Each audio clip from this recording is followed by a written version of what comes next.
Like a tune-up game, Rutgers knows that is not the case as the reigning MAC champions come to town. And with how much of that is at stake, we go downstairs. Caroline Hendershot on the sidelines. Caroline?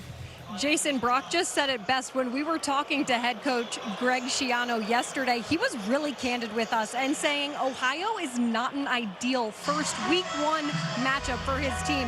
Not only did they go 11-3 last year, they also were the Mid-American Conference champions. So this team is really successful. It was led by Parker Navarro, which you guys talked about. He is elusive, Schiano said. He's effective with spreading out a defense, and he is the biggest threat on their offense. So this Ohio team is experienced and they know how to play. They are well coached. So Jason, as you're aware, tonight's game will not be a walk in the park for either side of the ball. No question about that. And they are excited to see what this is going to bring coming off the winning season.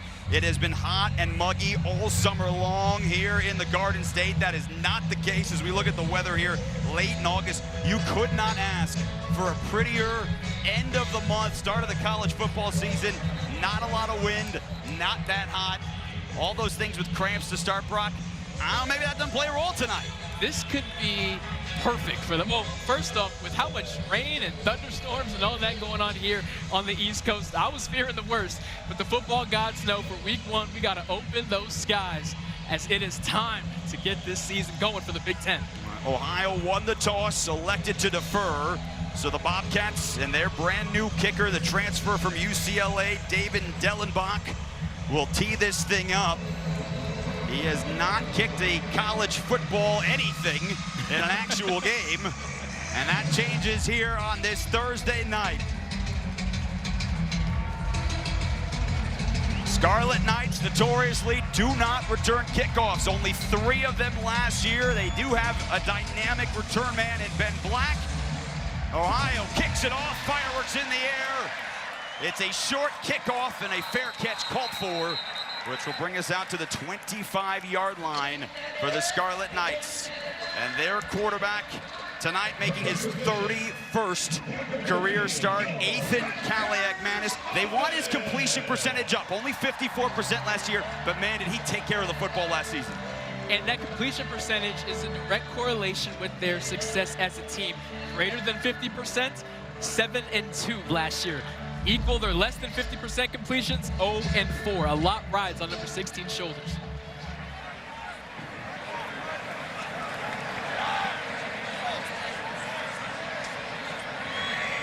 Scarlet Knights' new tailback, replacing Kyle Monungai, second most in school history. Antoine Raymond first in the backfield. It's a completion on the first toss to Ian Strong. He picks up 12 out to the 37. And a first down for the Scarlet Knights and their new starting lineup. Most of the offensive line returns the same, but Dante Chin getting the start at left tackle, mostly inside, but he's getting the start in a hotly contested left side of the line. And you were not going to find a more athletic offensive tackle in all of college football. Boy, you talk about footwork. Inside, they run it, and Raymond is explosive. He tries to bulldoze Michael Mack, the corner, and he carries him for about 7 yards. Antoine Raymond, sophomore, after 8 touchdowns last season for Greg Schiano. They ran the football, 3rd best in the conference last year at 175 yards a game. And this is now the post-Kyle Monungai era. He was the bell cow for the past 2 years. As we sit here right now, Rutgers is going with a 3 running back rotation, but they are looking to find 1 running back to separate from the bunch.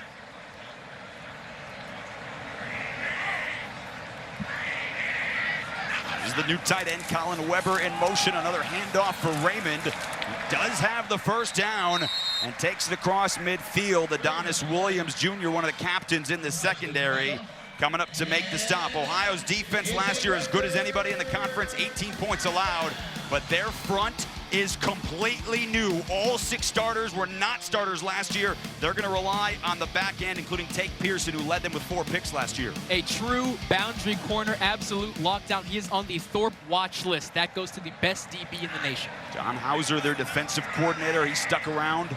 Tim Albin was the coach last year. He is now the head coach at Charlotte. Kaliak-Manis back to the air. That is the transfer. DT Sheffield could not hang on. but they are looking for their new explosive receiver. Dymere Miller came in last year, led the team in receiving in his final year, and this year they're thinking Sheffield can take off. And you can see the frustration as he goes to the sideline. This Rutgers fan base has been hearing about this lightning bolt from North Texas and what he can do. That's not the best first impression, but he will make up for that before game's end. Sheffield last year, first team All-American Athletic Conference, 68 grabs, over 800 yards. Elliott Manis with play action and pressure, and he's sacked from behind. Ohio got in there quickly. Jay Crable got the sack, and they were concerned about that. They lost almost all of their sack production from a year ago. Antoine Raymond doing everything he can in the blitz protection, but Jay Crable is able to get through. That play was only successful for Ohio because of cornerback Tank Pearson. Athan was looking for KJ Duff downfield. Number 7 was all over him. First career sack for the redshirt sophomore for the Bobcats. And it is now 3rd down and 15 for the Scarlet Knights. Jay-Sean Benjamin into the backfield. Certainly can be dynamic. Redshirted a year ago, played in 4 games. Kaliak Manis dumps it short. Has to get to the Bobcats 40. Ian Strong broke a couple tackles. And Brock, he picked up enough yards to make it 4th and about 2. And think about it here in Ohio territory. And I see them going for it. What you're going to see here is just a simple clear out route. Everyone run off your man out of their zone, and I'm going to give it to the guy underneath, who is Ian Strong, and his offense is staying on the field. The downhill back, Antoine Raymond, checks back into the game. So Greg Schiano and his offensive coordinator, Kirk Shiraka, rolling the dice early. In Ohio territory last year, Rutgers 13 of 28 on 4th down. 4th and manageable. They need to get it just across the 40-yard line for a first. Bobcats bring 4. Open receiver, Sheffield with the broken tackle, and he picks up the first down. He didn't have it on the initial grab, but the second move picked up enough to move the chains. And the funny thing is this is the same exact route combination from just a few plays ago where he dropped the ball. Ohio sticking in this man coverage. Okay, we're going to run a little pick route to the outside, get it to our speedy number 0, and you hear that crowd up for that is what they were hearing about, all about from North Texas. Now he's doing it in a Rutgers uniform. And that's the sudden change of movement, the quickness that he has, not just straightaway speed. Kaliak Manis so far in this ball game, 3 of 4. Early on this drive, first one of the season. To the air again, Sheffield again, and another first down.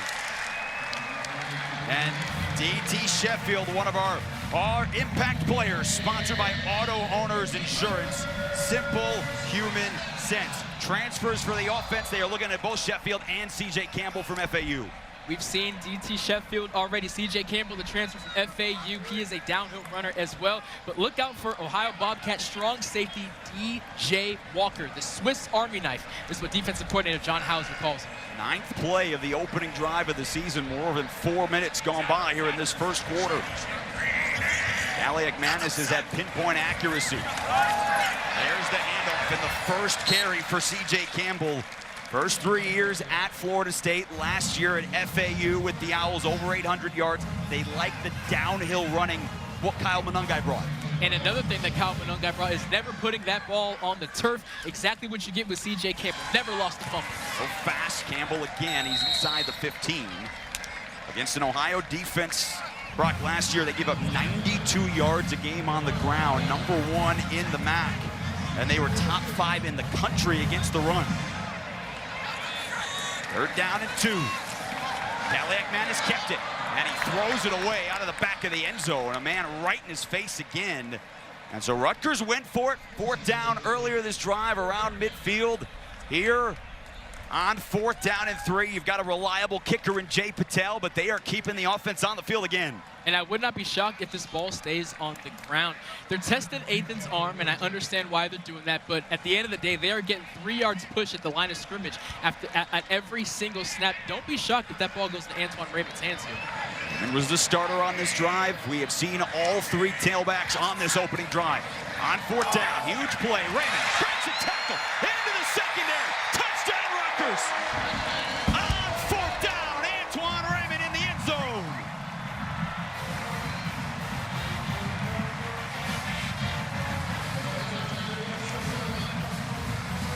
What a statement on the opening drive of the season. You return 4 of 5 offensive linemen up front. What better way to start the season than reminding everyone we have experience up front, we have size, and boy, do we have push. Greg Schiano was aggressive on a more than 5-minute opening drive with Jay Patel on to try the extra point. He tacks it up and through. A statement for the Scarlet Knights to open the game. Antoine Raymond. The Rutgers Scarlet Knights are looking for a replacement for Calvin Nungai. Looks like it is the Antoine Raymond era.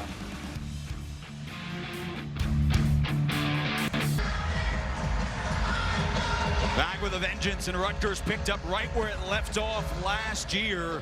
The offense, as Brock Vereen said, was on a heater to finish November and into the bowl game. And well, a 12-play, 75-yard drive capped off by an Antoine Raymond 14-yard, 4th and 3 touchdown. I call that Rutgers football. I call that Kirk Shiraka football. It is downhill. It is moving forward. Iman Dennis back deep to receive for the Bobcats, the former Michigan Wolverine. He did have a kickoff return last year for a touchdown. Dangerous return man. Jack Scullion's not going to let that one get in his hands, but he also did not get it to the end zone. And so good field position coming up for the Bobcats.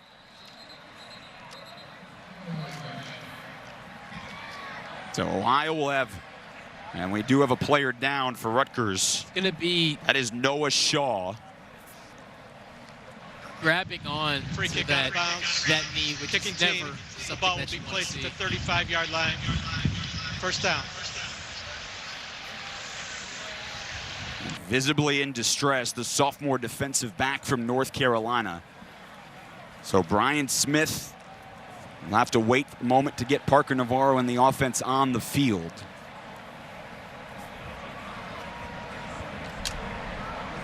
As the training staff looks at Shaw's legs, and they're going to try to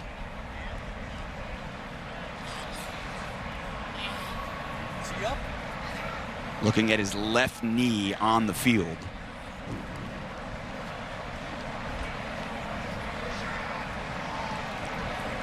Of course, it's the last thing you ever want to see, but it being his first time out there, week 1, running down there on kickoff, your heart is with him right now.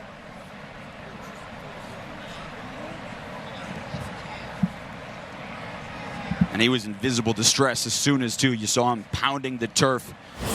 Take a look at the right part of your screen running down on the kickoff. He is the back of that kickoff team.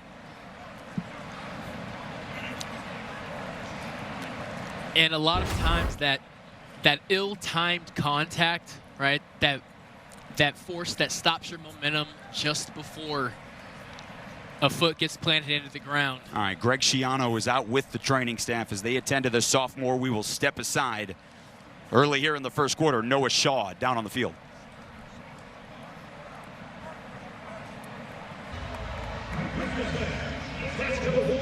Noah Shaw helped off the field for the Scarlet Knights, running down on kickoff coverage. Sophomore defensive back only played 1 game last year. It was the bowl game. That his first time on the field here in 2025, and an injury could not really put any weight on his left leg as they walked across the field with help. Heart goes out to him. So Parker Navarro and the Bobcats have to answer a 12-play drive and a handoff to start things off. C.A. Bangura, the former Minnesota Gopher by way of Ohio. For Parker Navarro, one of 5 quarterbacks last year with 1,000 yards rushing, and he's the first in Ohio history who also had 2,000 yards passing in the same season. The only way to describe his running ability is prolific. There are not many quarterbacks in football who can do what he does when he decides to run it. And his college career at UCF, now in his 4th year in Athens, Ohio. That is Chase Hendricks in motion. Navarro floats it out to Hendricks, gets a couple of blocks in space, and Hendricks out near midfield. He picks up about 16. For Brian Smith, in his first year as the head coach for the Bobcats, has been the offensive coordinator, and he is still calling the plays here. Now he's the head man. When you have an offense that was as successful as they were a year ago, why change anything?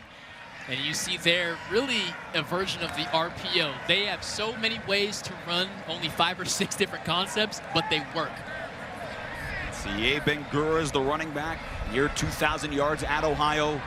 Last year was at Minnesota, not a ton of playing time, and he's back with the Bobcats. Navarro out on the run. Hendricks again, and he's inside the 40. Kaj Sanders, in his second year as a starter at safety, made the tackle, but back-to-back throws to Chase Hendricks for the Ohio starters. Now, their offensive line's a little bit different. They do like their skill players, and he's the leader of that on the outside.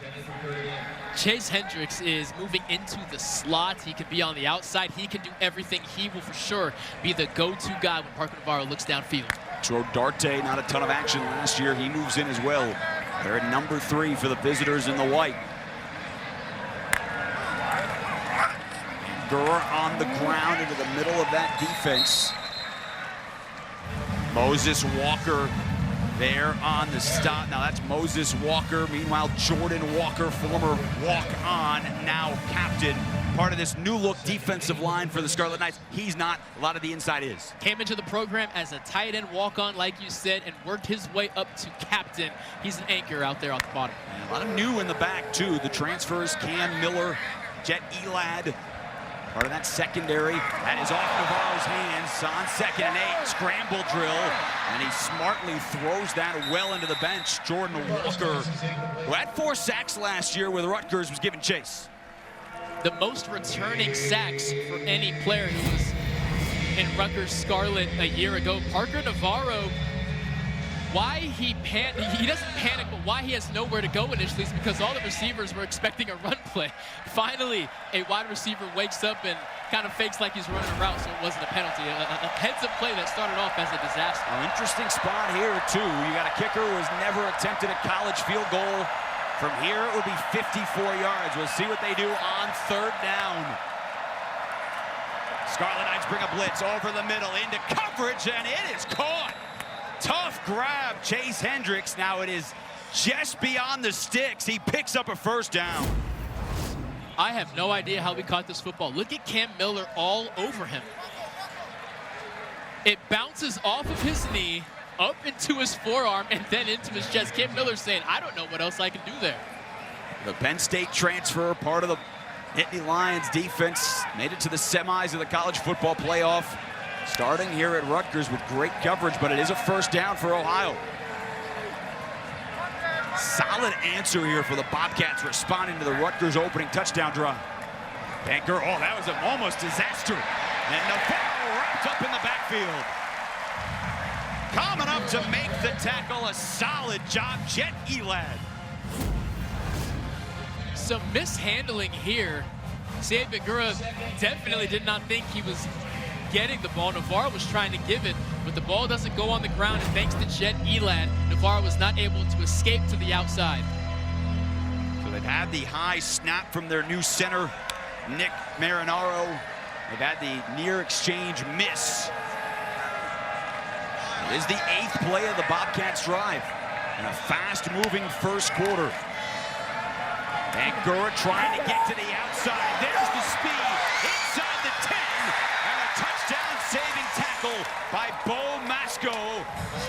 But Ben-Gura down to the 2-yard line on a 26-yard scamper. And he's able to get to the outside because of wide receiver Maxwell Darte. Look at number 3, boom, laying a defender on his back. There was no one there to set the edge, and Ben-Gura is able to get to the outside and nearly into the end zone. Ohio was trying to go fast. Oliver Billett, his shoe came off. He was back behind the play. And so they are looking at the transfer from Kent State, who was a starter for the Golden Flashes the last 2 years.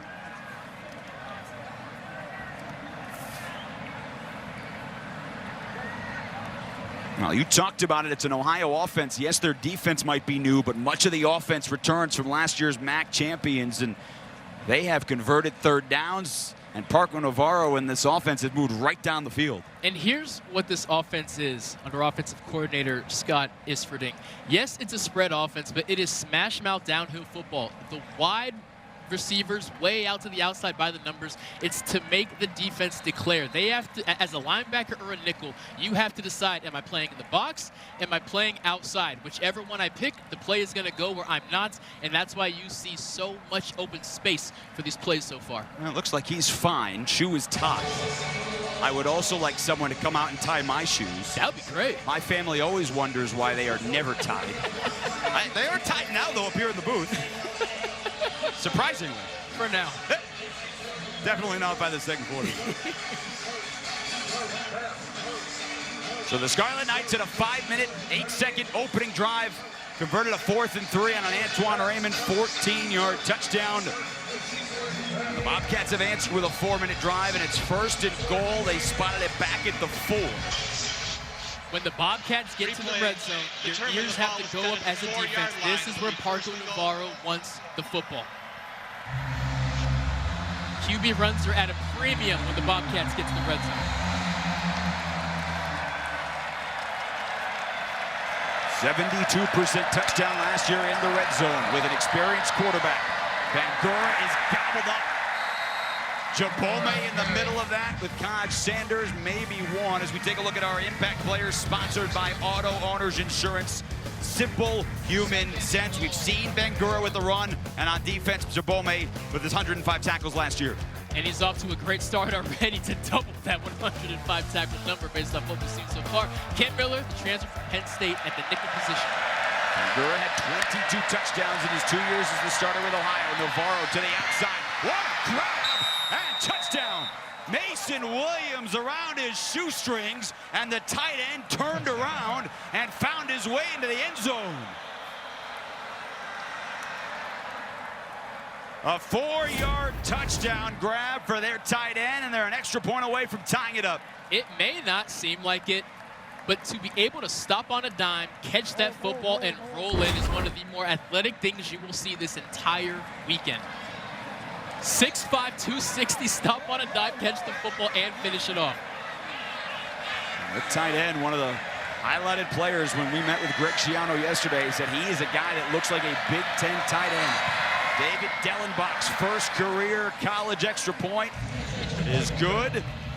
And we are tied. The defending MAC champions with an answer for Greg Schiano's Scarlet Knights here in the opener of the Big Ten season here on Big Ten Network.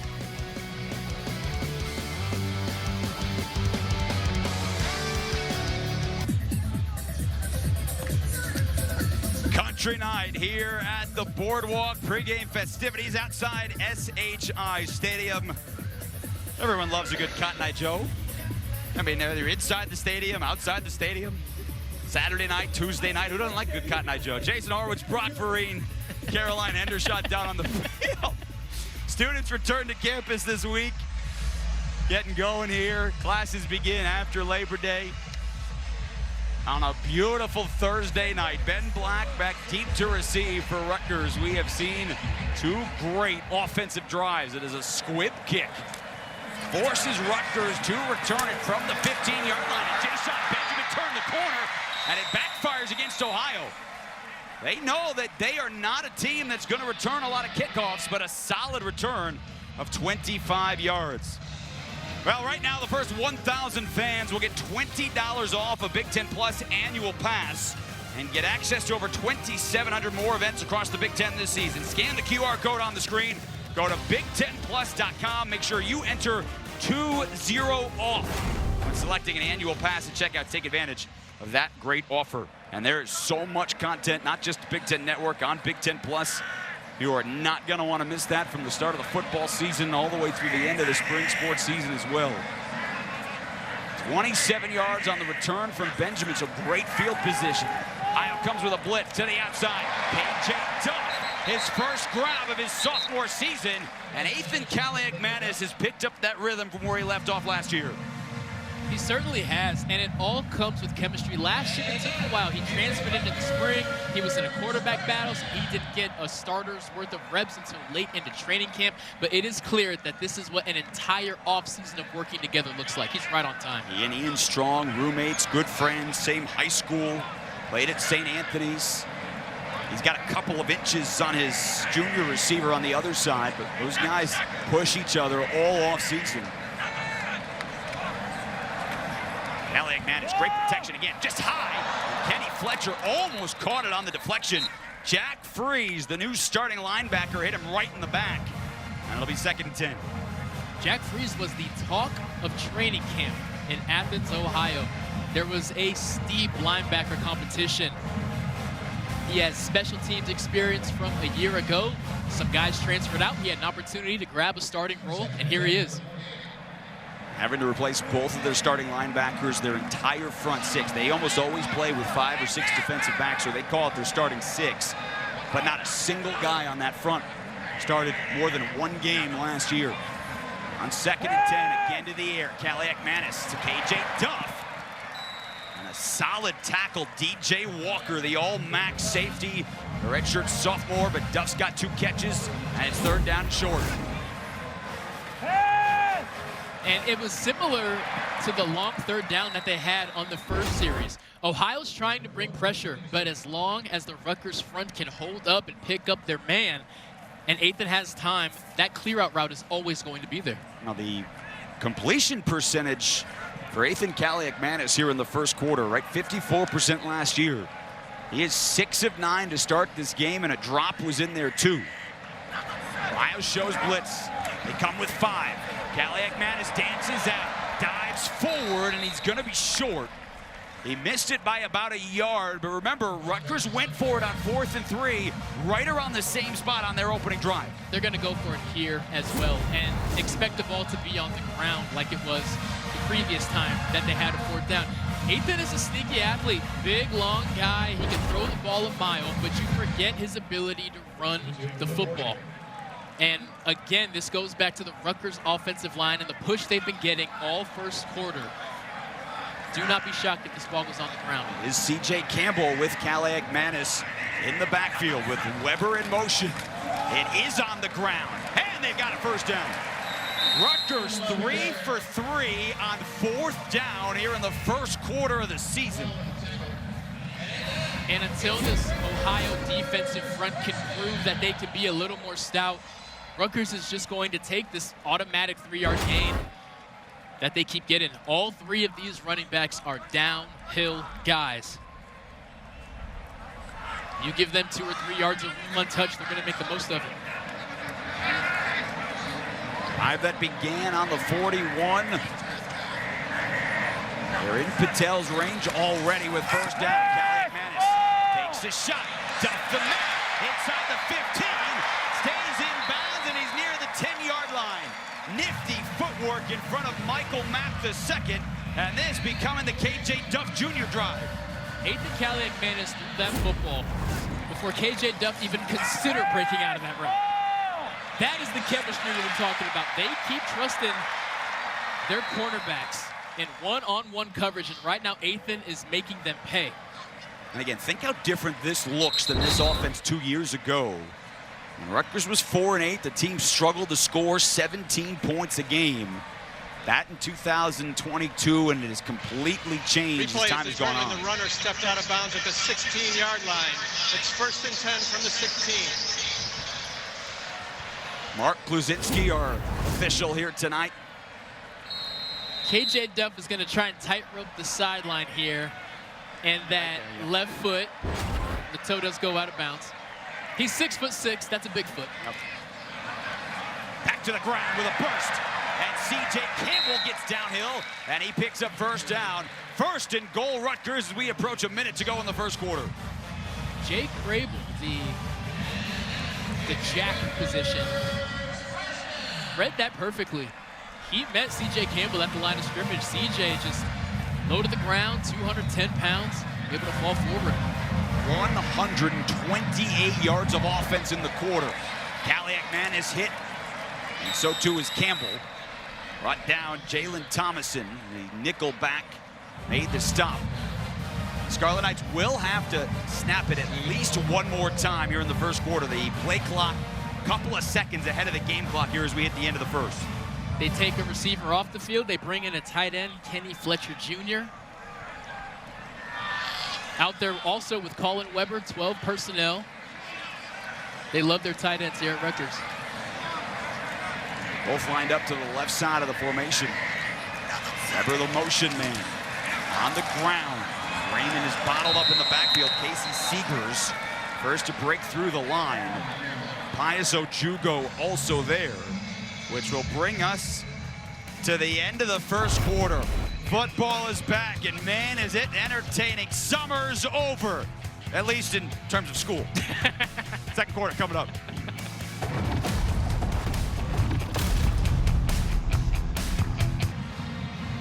Back in Piscataway, Jason Horwitz, Brock Vereen upstairs, Caroline Hendershot downstairs with Greg Schiano. Coach, over 128 yards of offense in this first quarter. How do you keep your foot on the gas in the second quarter? That's just what we do. We're not going to. When it's good, it's good. You just keep going. When it's not good, you got to keep going. That's what chopping is. So we just got to keep going. How does the defense get a stop on this next drive? Yeah, I mean, we had some opportunities there, and we just, we missed the tackle. We got to take advantage of the opportunities when they come. Thank you so much, Coach. All right, thank you. We'll see that defense, but the offense has been on fire. Fourth highest points per game last season in program history. Callie McManus pumped it, runs it, back in the end zone and sailed it too high. KJ Duff, 3 grabs on the drive. That one too high, and it'll be 4th down and goal coming up. Offense is remaining on the field. Nathan wants it, but nope. Loses the battle with his head coach. And this is a pretty important kick here for one Jay Patel. It is a big kick for Jay Patel as they bring him on. He finished last year 13 consecutive makes. If Patel hits from 18 yards, he will break the school record for most consecutive in Rutgers history. Snap is there, hold is down, kick is up, and Jay Patel with the most consecutive makes at Rutgers. His 14th straight carrying over from last year, and the Scarlet Knights cap it off with the Patel 3, and Rutgers has a 10-7 lead over Ohio. 8 seconds into the second quarter, in front of Greg Schiano in year 17.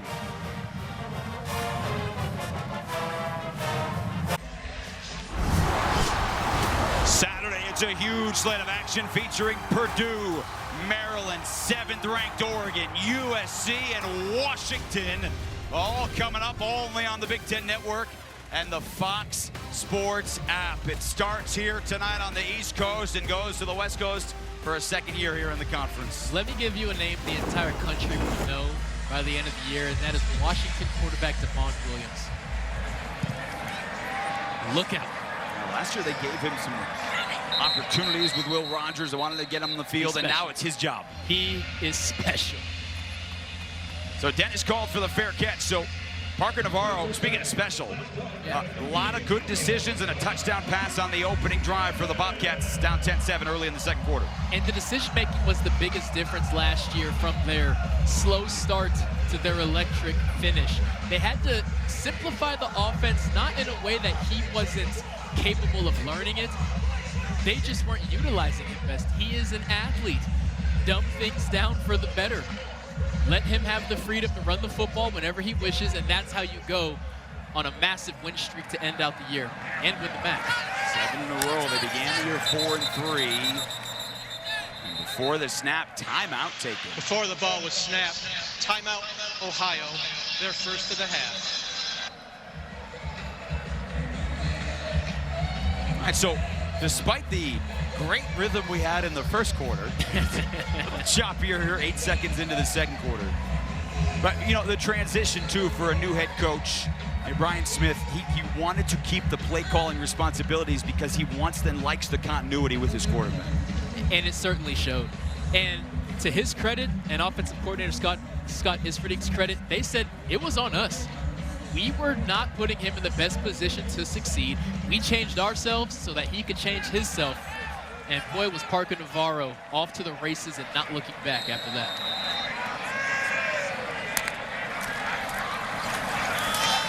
Running on the inside. And, for Ohio, they are running against a defense here that has one of their former stars on the other side. That is Bradley Weaver. He was the MAC championship game Defensive Player of the Year. 15 tackles for loss last year, over 28 for his career. Transfers to Rutgers and going against the offensive line he practiced against for the last 4 years. Couple of yards on first down. Again, it's off the hands. Navarro scramble again. Being chased, kept his wits and throws it outside. Hendricks could not get his hands on it. You know, you mentioned the poise, Brock, that he has, and that's the second time they've had that issue. And unfortunately, he has to keep showing that poise. They have to figure this out. The first one was on the center. The snap was too high. This one was on him. There was also an issue at the mesh point between him and C.A. Bangura. It's the fundamentals. These are things from day one of spring ball. He has to keep pace because at this point, it has not seemed like their defense can stop the Scarlet Knights. What could become a massive offensive effort here at SHI Stadium. 3rd and long. Pocket holds. Navarro. Deep shot down the field and well over the head of Hendricks. He was looking for a flag against Cam Miller. Nothing coming. And the Rutgers defense forces a 3-and-out. Cam Miller has been taking care of Chase Hendricks one-on-one with minimal help all day long. Now he does have safety help over top here, but he doesn't need it. And I understand Chase Hendricks' issue there, a little grabby, but I do like the referee keeping the flag there. Marcus Haynes on the way. It is not a deep punt. DT Sheffield lets it bounce in front, and Ohio downs it at the 46-yard line. A punt of 27 yards, and Rutgers with great field position. Fans enjoyed the pregame, and the Scarlet Knights, they're watching them have the lead here in the second quarter.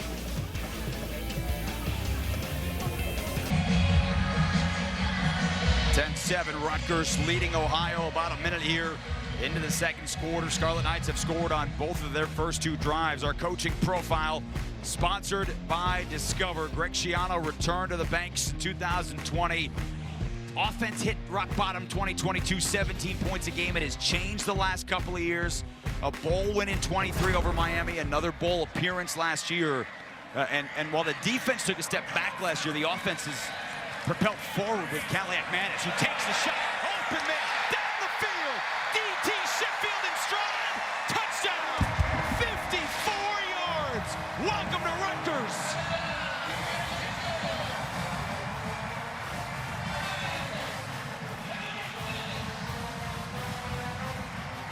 One play and a home run from Caliac Manis. Ohio has been trusting their man coverage and using DT Sheffield. They have been playing so many games. And right there is just a blown coverage. Fantastic route concept, but no. There you see a DB, Adonis Williams Jr. passing off a receiver to no one. Remember, that's the part of the defense that Ohio felt confident in. Low snap, nicely put down. Solid job for Rutgers. Riley McCann put it down, and Patel knocked it through. DT Sheffield. We've heard all about him. Now he's showing us.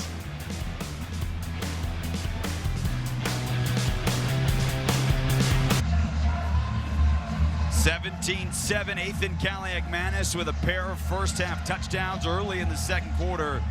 Jason Horwitz, Brock Vereen, Caroline Hendershot on the field. Kirk Shiraka in his 3rd year back at Rutgers in his 2nd stint as the offensive coordinator. And, you know, talking to Greg Schiano yesterday about what has changed for Shiraka from when they were here in 08 to 2010. Greg said it didn't go well at the end there. We had to part ways, but he is so comfortable with himself as a play caller and what he stands for, and it's bearing fruit. His system is not complicated, but it's complex. And when you get a quarterback, the perfect quarterback for that system, and Ethan Caliac Manis for your 3rd year together, you get the fireworks that we've seen thus far. An opening drive touchdown, a second drive field goal, and a 54-yard strike. And now Parker Navarro has to respond. And you know, you and I were talking about this during the break. Navarro's a quarterback that ran for over 1,000 yards last year. They have not had a design run for him just yet. Which is surprising. And it's when this offense is at their best. You cannot fall into much more of a hole than you're already in, the way that your defense is not holding up. They may need to trust him to run the football here. Get him on the outside, do some plays, and they do that with the pump. And he just dumps it out of bounds. Rutgers played that brilliantly. He's got a new center, a transfer, and for more on Nick Marinaro, downstairs to Caroline. Jason, Nick Marinaro, like you were just saying, transferred here from Dartmouth after 3 years there, but he has ties to the Big Ten with his family. His uncle, Joe Marinaro, was a 3-year starter and co-captain for the University of Michigan in 1995. Caroline, those defenses for the Wolverines. He was captain. Jarrett Irons, Rob Sweat.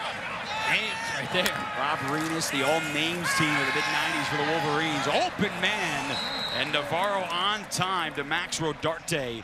And they need to find that second receiver opposite Chase Hendricks, and Rodarte could be that guy.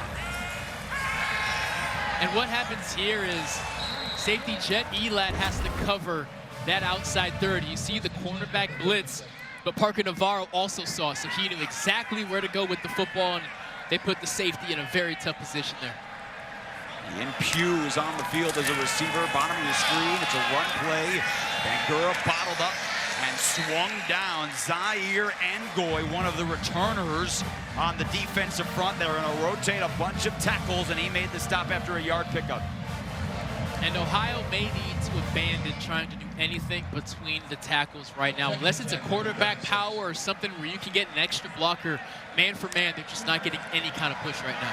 Caroline talking about Marinaro in the middle, the right side of the line, transfers, guys that Jordan Jones saw some time last year but only started 2 games. We try the middle again. Bangura banged around out near the 40. Picked up about 3. Now, he did have the big run on their opening drive. They bounced it outside. He picked up 24. But this is about 3rd and 7 coming up here for the Bobcats. And you should expect the scenario where Parker Navarro can tuck the ball in front if he so chooses. He has to begin impacting this game. He is too much of a threat with the football to not have called his number really at any point yet this first half.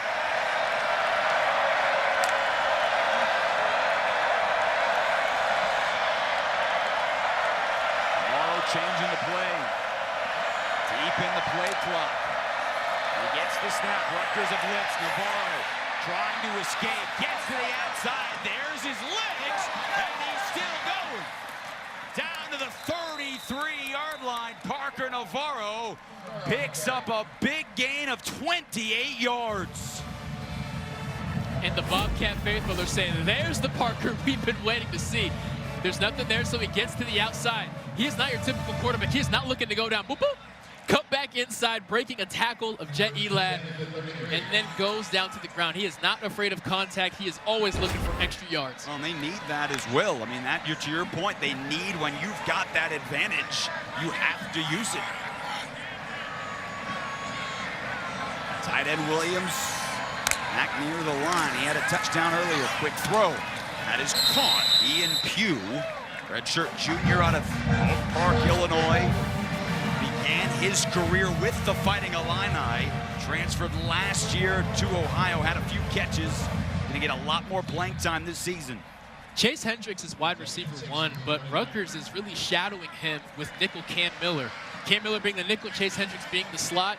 It's just hard for him to get away, and he's locking him down to these other receivers for the Bobcats are starting to step up. Good running back in the backfield, Duncan Brun, sophomore from Germany, has the carry and a stiff arm, and Brun takes Moses Walker for a ride, another first down. Physical. We asked this coach and staff, what can you tell us about Duncan Brun? He is physical. The lead returning running back, Sia Bangura came back from Minnesota and took over that starting spot, but you can expect to see a ton of the German. He's part of the younger generation who has seen football come to Germany, the NFL playing some games. Michigan next year will take on Western Michigan in Germany as well. by Bruin again. Bounced off a couple of tackles. Picked up hard yards. Jordan Walker in there with Jabome to clean it up. Credit to Bruin. He's getting stuck at the line of scrimmage. Both of these past 2 run plays, he's just shedding Scarlet jerseys and falling forward for positive yards. Picked up 4 on 2nd and 6. Ohio is in the red zone for the 2nd time in this opening half. Oh, struggled with that snap again, trying to get to the outside. Oh, changed directions. And just getting his shoestrings and still got out of there to pick up about 3. He's shifty and he's hard to find. Twinkle toes is what I'm going to call him from here on out. Look how he almost gets through this. Change of direction, jump right through there, and an absolute shoestring, like you said, from Moses Walker. If Moses does not grab that loop of that string, that may have been 6. And you wonder, too, if this is 4-down territory. Bobcats last year only went for it on 4th down 10 times. They're trailing by 2 scores midway part of the 2nd quarter here in the season opener. Navarro keeps it. He's got his man open. And for the 2nd time in the half, touchdown from a tight end. This time it's Jake Bruno on the receiving end, and Ohio with the answer. Undisciplined eyes from the Rutgers safeties here.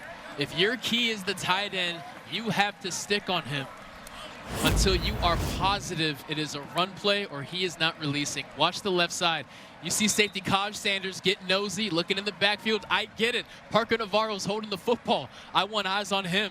Your responsibility is your responsibility, and you have to stick with it. And now the other safety, Jed Elad, seems to be in a little bit of stress. Jed Elad, the training staff, looking at the safety. Began his career at Ohio in 2019. Well-traveled.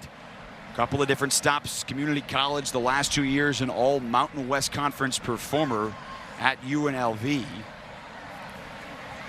A Rebels team that was led by Barry Odom, who is now in the Big Ten as the head coach of the Boilermakers. As he flexes and twists that right hand, you hope he's able to shake off whatever's ailing him, because boy, do they need him back there. Look at his right shoulder there.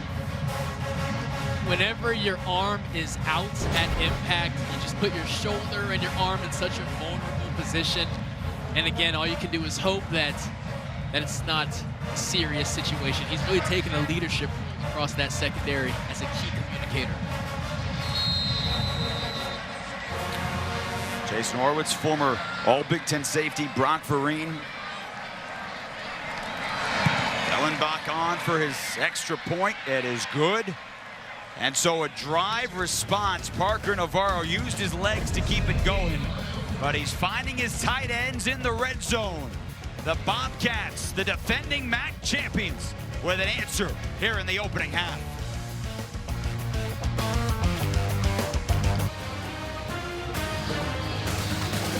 Football on the Big Ten Network is brought to you by Stanley Steamer. Game day gets messy. Stanley Steamer brings the clean. And by Discover, the official credit card of the Big Ten Conference. Now, sometimes the opener can be a little bit messy for the offense. That has not been the case today. We have seen each team have 3 drives. Scarlet Knights have scored on all 3 drives. And Ohio's had a pair of answers to respond to Rutgers' touchdowns with touchdowns of their own. Credit to them. Momentum was on Rutgers' side. You considered if they were going to go in the tank, but no, they snap right back. And Black's going to let that go into the end zone and come out to the 25-yard line. Saturday, Big Ten Tailgate is live from Maryland with all the festivities surrounding the Terps home opener. Then, countdown to kickoff brings you the latest from around the conference right before the action begins. It all starts Saturday at 10 a.m. Eastern, 7 Pacific on the Big Ten Network and the Fox Sports app. Our partner Brock Vereen starts his Big Ten season here at Rutgers. You will be back in studio tomorrow, heading towards Chicago, right? The lovely city of Chicago, my friend. Looking forward to that. Great weekend continues when we are done here with the opener We head to Madison. The Badgers, Luke Fickell, trying to start the season off well. Rutgers begins the drive. And Antoine Raymond with a solid first down run. And they give him a full 10, and they'll move the chains. Raymond gets most of his work done between the tackles. Here he finds a window, bouncing it to the outside. Cornerback Tank Pearson getting a mean stiff arm. Wow, with all the He passing does force him out of bounds, though. Brock, with all the passing yards that Nathan Kaliak-Manis has had here in the first, both running backs are over 5.5 yards a carry between Campbell and Raymond. This one's a big burst. Oh, Raymond into the secondary, down to the 36-yard line.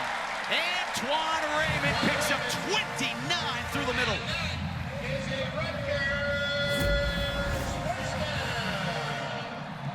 Untouched to the line of scrimmage is never a good sign, because once number 3 gets some momentum going, good luck as DJ Walker barely is able to get Antoine on the ground. Not a speedster by any means, but able to make the most of a wide open hole like that.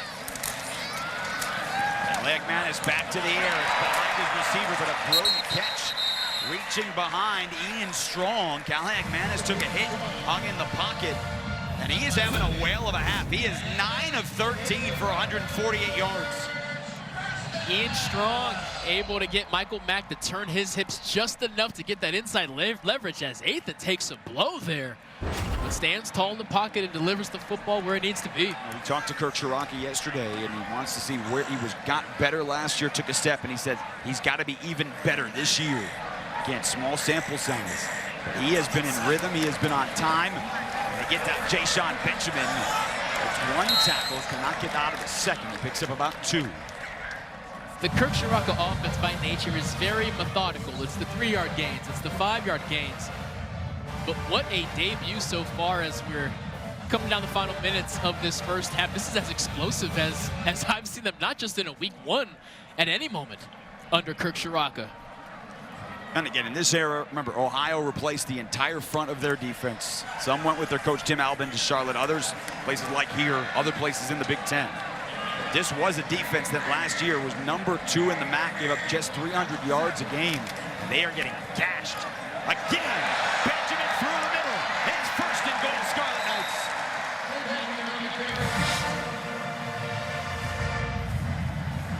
Antoine Raymond, C.J. Campbell Jr., now it's Jayshon Benjamin, the speedster of the 3. Here showing some patience, finds that cutback and is able to use that speed.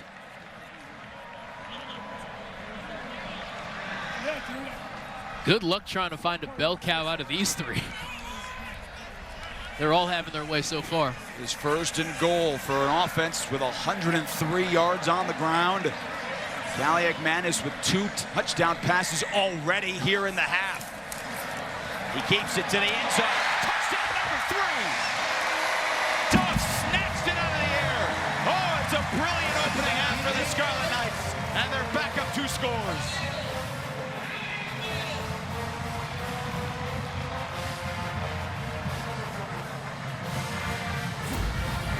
Footballs don't get placed more beautifully than this. Tell me how that throw could be any better. It's perfect.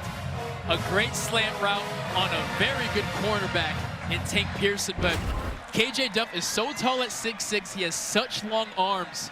If you are not directly in front of him, he is able to catch the football. Scarlet Knights are averaging over 9 yards a play. 4 drives, 4 scores. You wanted to see a step from Nathan Kaliak-Manis in the opener, and they have seen that. KJ Duff Jr., his 4th grab, 2nd career touchdown. For a team that, you know, the schedule coming off back-to-back winning seasons. They had 4 Big Ten wins last year for the first time since joining the conference in 2014, and they will have that first conference game a Friday night against Iowa. They open with 4 straight home games, and then they'll hit the road against your alma mater. Yes, they will. And once October starts, they begin facing the 3 to 13 win Big Ten teams from a year ago. All 3 of them end up on Rutgers' schedule. But if you know one thing about a Greg Schiano coach team, they ain't afraid of nobody. Well, you can't schedule much harder than the last 2 games. Ohio State and Penn State. Penn State will be here Thanksgiving weekend. But they feel that their players are better. They feel that they've been recruiting better. They feel confident in the quarterback they have. And that has been on display. Scullion's kickoff. Dennis is going to field it at the 10. And he's taking it out. Iman Dennis out around the 25 with a late flag. Thrown in right there at the tail end of the play. Very late flag from an official who was furthest away from the play. Well, the only penalty we've had this game was a kickoff going out of bounds. So from an opener, from that perspective, pretty clean. During the return, illegal block in the back. Return team number 0, 10-yard penalty, first down. Well, you talked to Greg Schiano about why they don't return kickoffs more than they do.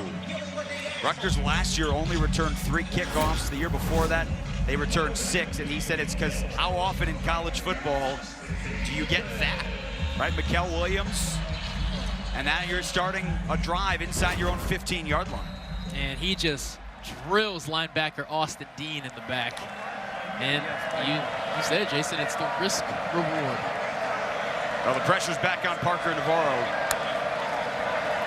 They put together a drive on the ground. This is a solid start.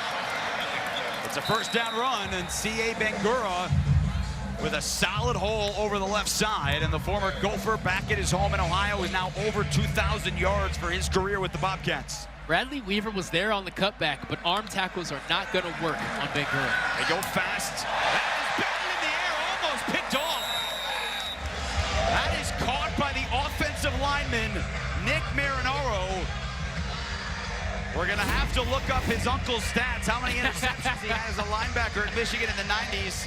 Crack staff is on that. Marinaro, though, the center. Look what I found. That wasn't even a defensive lineman getting their hands up. That was 5'11" cornerback Jacoby Henderson with the heads-up play. Well, his catch does go for a loss of 4.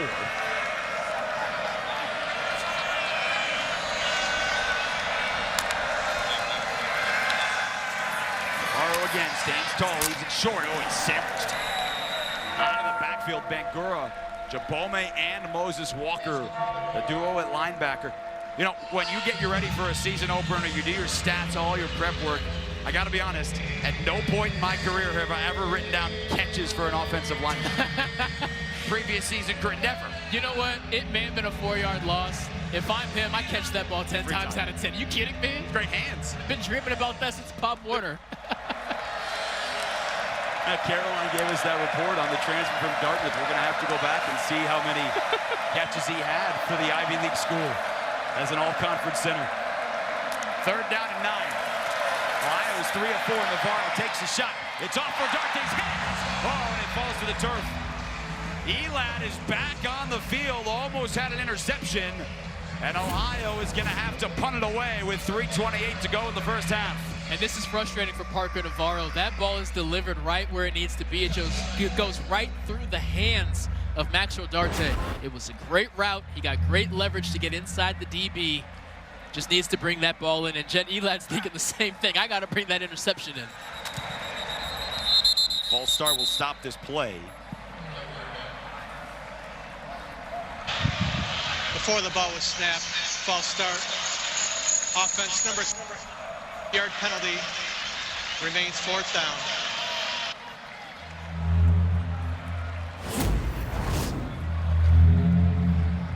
Looking at the left side of our screen here, and that could have been called on 3 people. Yep. The gunner was the first to move, but you had 2 guys in line that jumped as well. Oh, it's a low snap, and it's blocked. In the end zone, recovered. Touchdown, Rutgers. Cam Miller scoops it up in the end zone. And special teams with a special play here in the first half.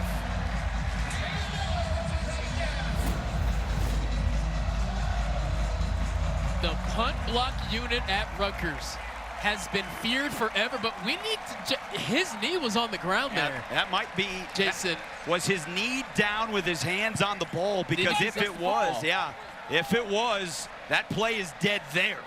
Let's see if oh boy, it's worth a look, I think, but right now the officials are letting Jay Patel set up. Nope,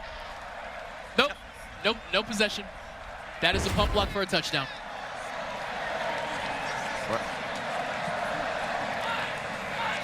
Oz Sanders, the sophomore, got in to block the punt. And what a half. Scarlet Knights have done it with offense. They've done it with special teams, which have been such a big part of the 17-year, two-part tenure for Greg Schiano. And Brian Smith's team's in a whole lot of trouble. Now, they get the ball and start the second half, but they got to do something with it here late in this first half. You have to get a touchdown here. Here again, we see the pump block, and things just go from bad to worse when it rains and pours. You have a dropped third down pass, you have a false start on your first punt attempt, and then you have a debacle that turns into a special teams touchdown for Rutgers on your third. The pump block unit is something Rutgers takes so much pride in. You go back to the days of the McCourty twins, you were fearing that pump block. It's not punt return here, it's pump block. That's what they call it. They can care less about returning that football. They're coming for the football. Well, Greg Schiano might have talked about Ohio and what type of opener this is, the difficulty that the Bobcats present. Right, 31 wins over the last 3 years for the defending MAC champions. But Rutgers is firing on all cylinders here in this first half. And that bounces in front of the goal line. That is a live football. And Dennis is gobbled up at the 5. Right on cue, it's the brother of the quarterback. Dino Kaliakman is on special teams. Now, the case that Iman Dennis is making is saying, hey, I did the T. Doesn't that mean that we're going to consider this a touchback? No, it doesn't. The ball has to go out of the end zone. Or you have to catch it. Or you have to catch the football. Yeah. One or the other. It's clear here, as he's unfortunately getting yelled at by his special teams coordinator, you can't just make the T and let the ball bounce. That is an unconscionable error to put your offense in this situation with only 3:22 left. So on the positive for Ohio, you have a chance here to end the half with a score, although you're 95 yards away from the end zone, and get the ball to start the second half. But on the negative, they have allowed 14 points in a hurry. And they're going to be back up inside the 5. Offense number 5. The penalty is half the distance to the goal. First down. That is Bangura, the running back. And they are right there in front of the student section as well. And boy, is that student section loud. You can see Bangura with the forward lean. It's just so hard to hear. That student section is packed. Nobody left early for the weekend, Labor Day weekend. They do give the handoff. Bangura cannot squirt beyond the initial line of scrimmage. All of this has changed because of special teams. Downstairs to Caroline. Jason, here's a fun fact for you guys. Rutgers leads the nation with 11 blocked punts since 2022. And when we caught up with head coach Greg Schiano this week, he emphasized how big special teams is for this team. 2 periods every practice, they practice that, and he calls it the bridge to his team. They use a lot of starters. Caroline's so important to him. He still runs it. That is something that he is in charge of. Couple more yards inside. And so now you got 3rd and 9, Brock, coming up, where you're looking for Ohio. 3 timeouts left for Rutgers. You might not get out of the half without allowing more points if you don't pick up this 3rd down. And I'm surprised, with the 2-minute timeout still looming, why Rutgers did not take a timeout here. Get yourself as much time as possible for what could be the final series if you get the ball back. But the first thing is first, you got to get a stop here. That's the 2-minute timeout, which is coming up. They do get the snap off. Navarro in his own end zone. That is a beautiful throw on the move and a first down. He rolls it outside. That is picked up. Caleb Gossett. And that is a massive throw on the move by Parker Navarro to take us to the 2-minute timeout. Rutgers' offense has been special, and the special teams has picked up from there. 17-point lead late in the first half.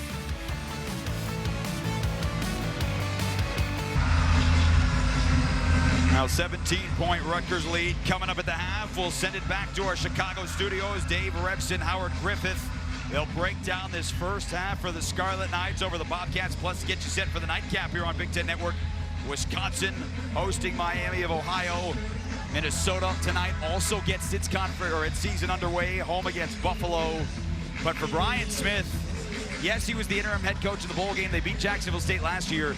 He told us this week, look, I'm not nervous for my first stint as the head coach going into a season. But this is a huge moment here. Down 17. They will get the ball to start the second half. They've got to move the football. Rutgers 3 timeouts. Massive third down conversion to keep hope alive. You have to get something on the scoreboard here.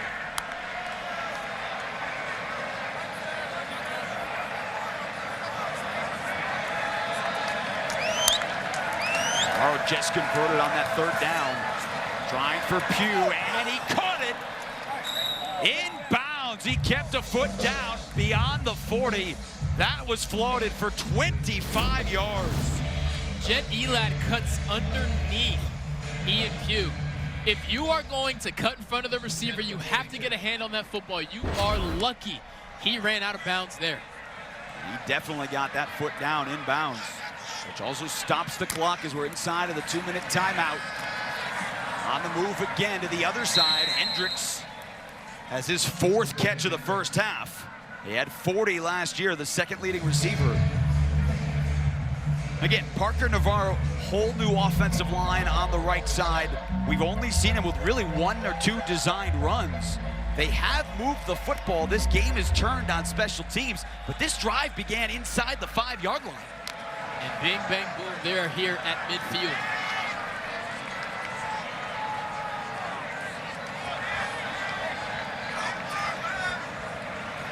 Plenty of time on the clock with 5. Navarro, they do option it. Bangura caught it behind him and has space. Bangura inside the 40, and he lowers the shoulder down to the 36. That is 17 more on the ground. But a big mistake to not get out of bounds there. You have to get out of bounds there, but that doesn't take away from the great play. The speed option, Parker pitched that with 2 hands. He must not have had a firm grip on the football, but Bangura able to reach behind him and secure it.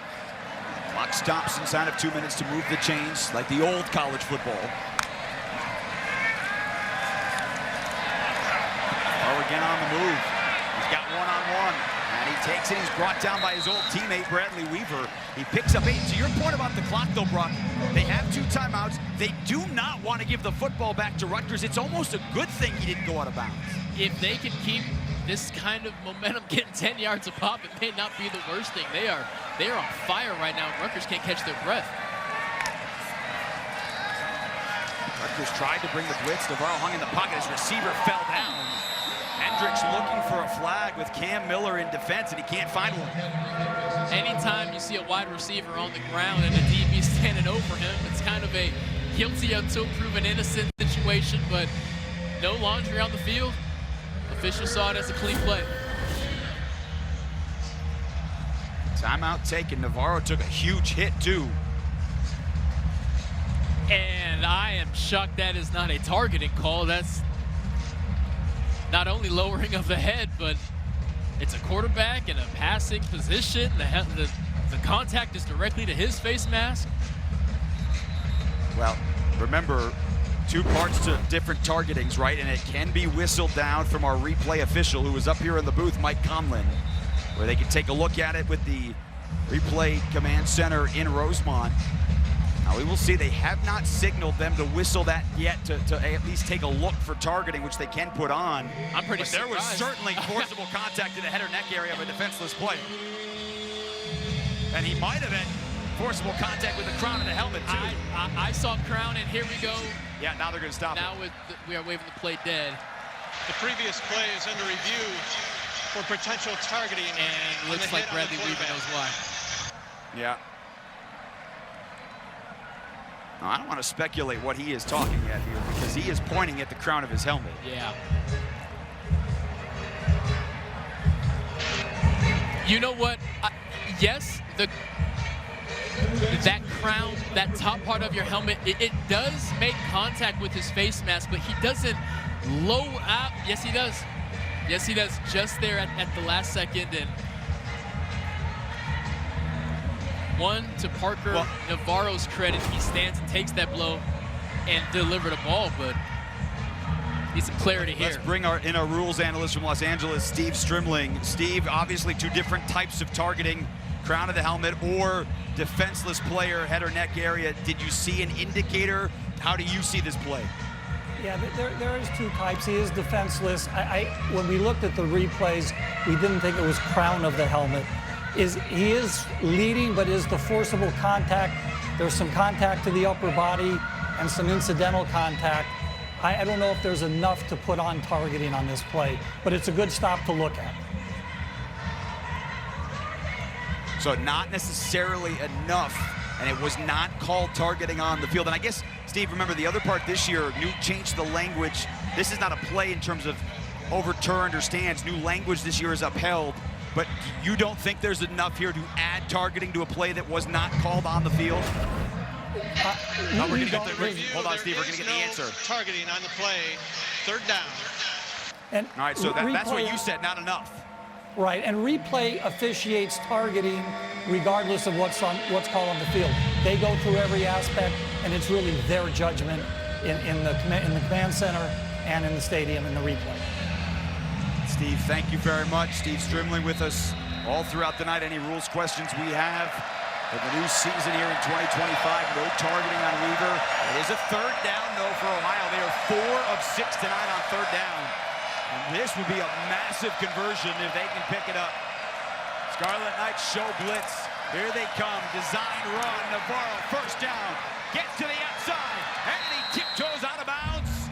We'll see where they spot him. They'll mark him at the 13. But 15 for Parker Navarro, and they stop the clock with a first down. This is where he shines, whether it's in the red zone or knocking on the door of the red zone. The quarterback run, also known as the +1 run, because you gain an extra blocker since the quarterback is holding the football. And if you get Parker Navarro some space, he will always make the most of it.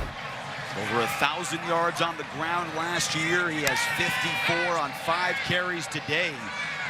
Ohio as a team, 130 rushing yards here in the half.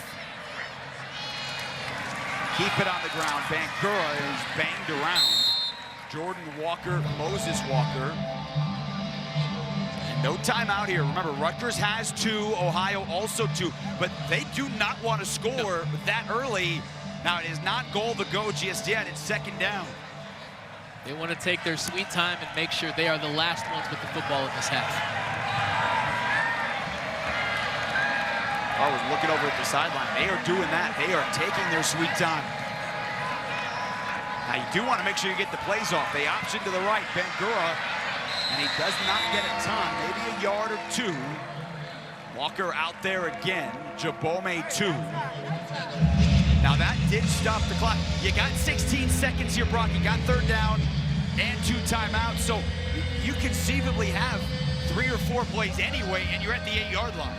You can do as much as you want here. Playbook is wide open. I expect the situation here where Parker Navarro is able to call his own number if need be. We keep saying it. Once you get into the red zone, he is thinking tuck the ball and run. But if he sees something downfield, that is always option number 1. Remember, this is a drive after a disastrous special team play that began inside the 5 and a false start.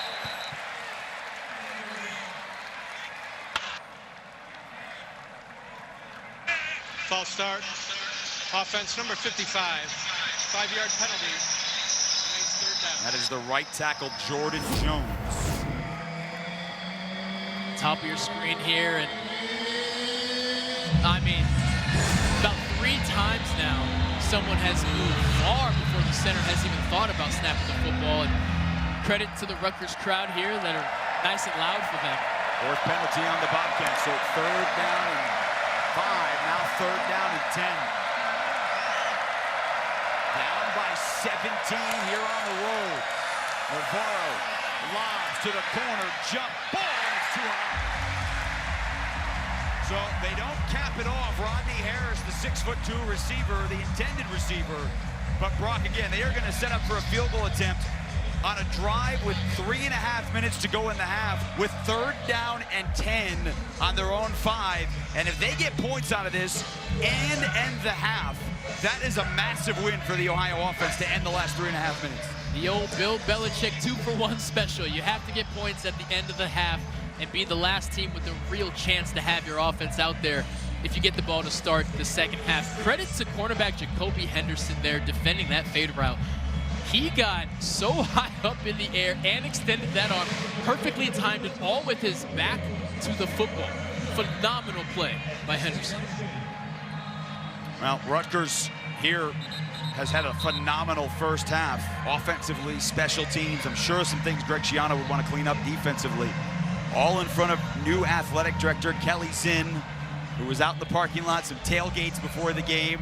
Been on the job about a month, coming over from LSU. She's going to join us early in the second half, so looking forward to that. This is about to be the first career field goal attempt for David Dellenbach. Transfer from UCLA from 30 yards on the right hash. And he's good. So Dellenbach, the Utah native, capitalized on a solid drive for Ohio to march down the field and get back within 2 scores to get the ball back to start the second half. And I want to keep giving credit to Brian Smith and how he has coached this team. There have been multiple times now in this first half that Ohio had every reason to fold, saying we've lost the momentum, we're making mistakes, we're our own worst enemy, but they just keep swinging back. Now, there are so many things that they need to clean up immediately in that locker room at halftime, but they're staying in the game. You mentioned Brian Smith. He was named the interim coach to take over for Tim Albin after he left to be the head coach in Charlotte. They won the Cure Bowl to finish off 7 in a row, which, by the way, heading into this season is tied for the longest active win streak in all of the FBS. He said could not be happier for his guys. He brought back much of the offense. And by the way, it has looked like that. 246 yards in this first half. And had it not been for a blocked punt recovered by Cam Miller for a Rutgers touchdown, you're talking about maybe a 1-score game. This team has hope. They have faith. They're going to go in there and say, hey, it's not what Rutgers is doing, it's what we are doing. But if you're Rutgers, you're saying we are keeping our foot on the gas. They cannot stop us offensively. We just need to keep doing what we're doing. So Rutgers tries to return this. Black goes under it at the 3, and he is coming out with a kickoff return. And he's gobbled up inside the 20. Solid special teams by the visitors from Athens, Ohio. Down there to make the tackle. A solid play by Kamani DeBrow. And look, maybe Ethan Kaliakmanis will take a knee, which really, they haven't had any negative plays. That would be the first one here in the half. This is about as good of a half of football as you can ask for week 1. So many questions. You're still curious about the cohesion. No more questions need to be answered for Ethan in this offense. They just need to come out here in the second half and keep it going. Kaliakmanis 10 of 14, 154 yards and a pair of touchdowns. The offense on the ground averaging 7 yards a carry. Touchdown early from Antoine Raymond, and they will go into the locker room leading 31-17 in a solid opener, particularly for the offense. Caroline Hendershot, she's downstairs with Greg Schiano. Coach, you're up 2 scores going into half. What's that one thing you're emphasizing to the team in the locker room right now? Well, we have to play better defense. You know, we have them in situations we're just not getting off the field. Now, part of that, he's a very good player, but we need to get off the field. Now, I know you love special teams. You emphasized that this week. What did you say to Cam Miller and Kaj Sanders after that blocked punt? That was a good play. You're not kidding. And we thought we had an opportunity to do it, and it worked. So. Awesome. Thanks, Coach. Thank you. All right, Caroline, Coach, thank you very much. 31-17. His offense averaged almost 9 yards a play. Halftime here in Piscataway. Coming up, back to Dave Revson, Howard Griffith in Chicago for the Halftime Report.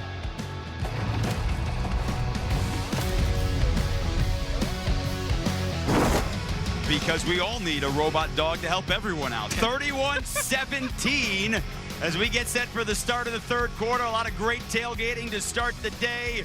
Rutgers offensively scored on every drive, and Greg Schiano leading them out of the tunnel. The defense will be on the field first here to start this second half. Welcome you back into the booth. Jason Horowitz, Brock Vereen, Caroline Hendershot is down on the field, but we are happy to be joined by the new athletic director here at Rutgers, Kelly Zinn, who you have not been on the job that long. The reception has been a lot of fun here. Have that robot dog been in the office trying to help you with NIL the last couple of weeks? It hasn't. I could maybe use that a little bit. When you got to campus, coming here from LSU the last 3 years, first few things you wanted to take on when you got to Rutgers? Yeah, you know, immediately, obviously, you're getting to understand who you're working with, the coaches, the staff, spending some time with the athletes. But very quickly, you start to dive into everything that's going to make this a really successful program. And so I've been spending a lot of time on third-party NIL, revenue sharing, getting everything in a great spot within the department, capital projects, you name it, the plate's full. But it's just been a really incredible 3 weeks. And before you officially decided to come on board, what was it about Rutgers that made it such an interesting opportunity? Yeah, well, I mean, there's so much here to celebrate, right? Being in the Big Ten Conference is fantastic, particularly in today's collegiate landscape. But the big draw for me was obviously President Tate. And the success we've been able to have previously. I was just thrilled to get the opportunity to join him again. And he and I are going to come together and create some really great things for Rutgers. As Ohio gets the ball here to start the third quarter, they had that finishing drive. They went 90 yards and added a field goal. Dennis will bring it out to the 25 on the touchback. You know, pregame as Rutgers was getting off the bus. It's the season opener, first game to kick off the Big Ten season. And who's there to meet Greg Schiano on the bus? That's you. That's me, my guy. But he's been here on different stints and so much a part of this program, this school. I got to assume that is a wealth of knowledge as you take over as athletic director. Yeah, I mean, he's been incredible since day one. You know, so helpful in helping me to understand everything, both the history and what's going on right now, and just could not be happier to have him here. Kelly, we know you have a ton planned for the future, but how can fans support that vision? Well, I mean, exactly what you're seeing here tonight, right? We want folks showing up and being loud and proud for this team. I've been just absolutely thrilled with the students and the turnout that we're seeing, but a great reception from the fans and donors in response to everything that's transpired since the announcement. And I want them to come out and be supportive of this. So whether you've been a longtime fan and continue that support or you're brand new, we're going to welcome you here to Rutgers. Kelly's in, new AD here at Rutgers with us in the booth as we start the third. Now, speaking of fans, you had tweeted like, hey, where are you tailgating? I will join you. You got a lot of good responses to that today. Yeah, we did. I was busy, and so I thought I was going to spend a little time on the boardwalk, and instead spent most of my day at the tailgates with a lot of great fans, and had my first pork roll. But yeah, it was a great reception from everyone. Beautiful day. Just couldn't have dialed it up better. If you had to join one of the teams here, which team at Rutgers could best use your services? I don't see any shoulder pads with you. Yeah, you know, that would be a tough one. I'm pretty sure that the talent level here exceeds what I'm capable of. But I'd be willing to suit up and do a few things with a number of them. Navarro across midfield. Hendricks, so 3 plays. And Ohio is already into Rutgers territory. Kelly, last thing you want to tell the Rutgers fans, right? You are new to this program. It's an established one with Greg Schiano. Last mark you want to leave. Yeah, just that we're thrilled to be here. I believe our best years are ahead of us, and just so thrilled to have everybody a part of it. Kelly, thank you so much. Enjoy the second half, and we'll see you down the road. Congratulations. Absolutely. Thanks, guys. You're the best. False start. Offense number 7. 5-yard penalty. Remains first down. Kelly's in, the new director of athletics here at Rutgers as Ohio has started. And Brock Vereen, we talked about this at the end of the first half. You called it the Bill Belichick. You played in New England with the Patriots. But how do you finish the first half? Do you score, and do you come out and score? They got a field goal when it looked like they were going to be blown out of this game. And just like that, they're already 3 plays into Rutgers territory. A lot of times you see a tweaked version of the opening 12-play script, especially if it worked in the first quarter, which it did, and boy, does Parker Navarro have them rolling right now. C.A. Bangura, he has 15 carries here in this ball game for 87 yards. Brian Smith was happy to get him back. They had a 1,000-yard back last year in Anthony Tyus, who was on the Seattle Seahawks camp during training camp, to go with Parker Navarro. So they had a pair of 1,000-yard rushers last year at Ohio for the first time in school history. On 2nd and 13, Navarro back to the air, and he's chased out of the pocket. And he does the smart thing and tosses it into the Rutgers bench. So far, just about every time that Navarro has escaped the pocket, it's been to his left. And what Bradley Weaver needs to do, as he's usually lined up on that right side, is hold that contain. Yes, he is a righty. Yes, it is weird that his go-to is to go left. But if you don't hold that contain, he will continue to escape the pocket and potentially make magic happen. 127 yards. He does it 54 yards on the ground. And they have a brand new kicker in David Dellenbach. Navarro, dangerous throw, and it floats there near a first down. He sat in the pocket. Hendricks caught it, and he's right near the marker. That looked like it just hung in the air forever. That is a confident throw. Look how close Cam Miller gets to getting a fingertip on that football. That is a quarterback who trusts his arm. Not a ton of zip on the ball, but he knew there was enough to complete that pass. They did not give him the first, and Brian Smith, I think they want a timeout. They want a measurement here.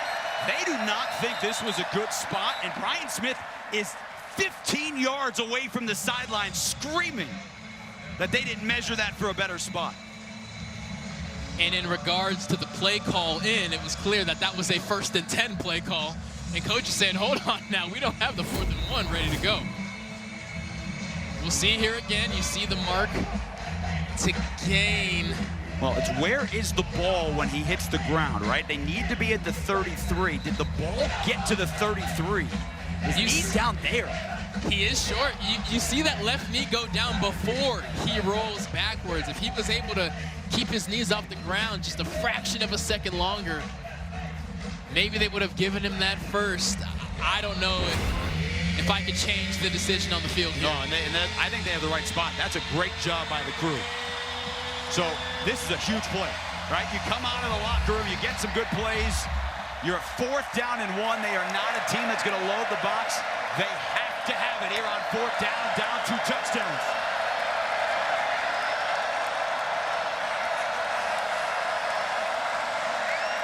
Navarro out of the gun. They roll to the right. He's got Hendricks. He's got the first down.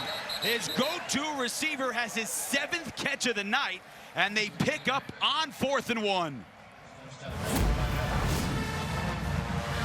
And what you see here is just a natural pick route. Wide out Max Rodarte sits right in front of nickelback Cam Miller, and that is a legal screen. Chase Hendricks able to get to the flat untouched, uncovered for an easy first down. Now, Greg Schiano told Caroline before halftime that he has to see his defense play better. That has not happened to open this second half. And a dart over the middle.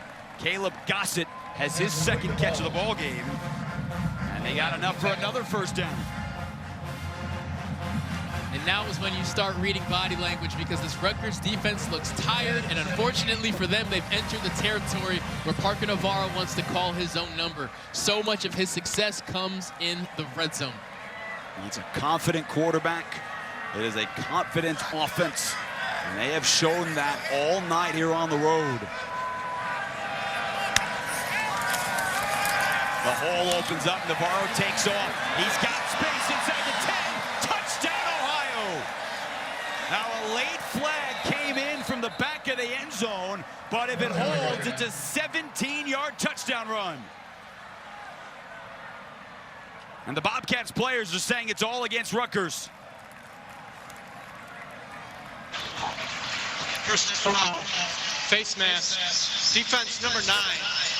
That 15-yard penalty will be enforced on the ensuing kickoff. The result of the play is a touchdown.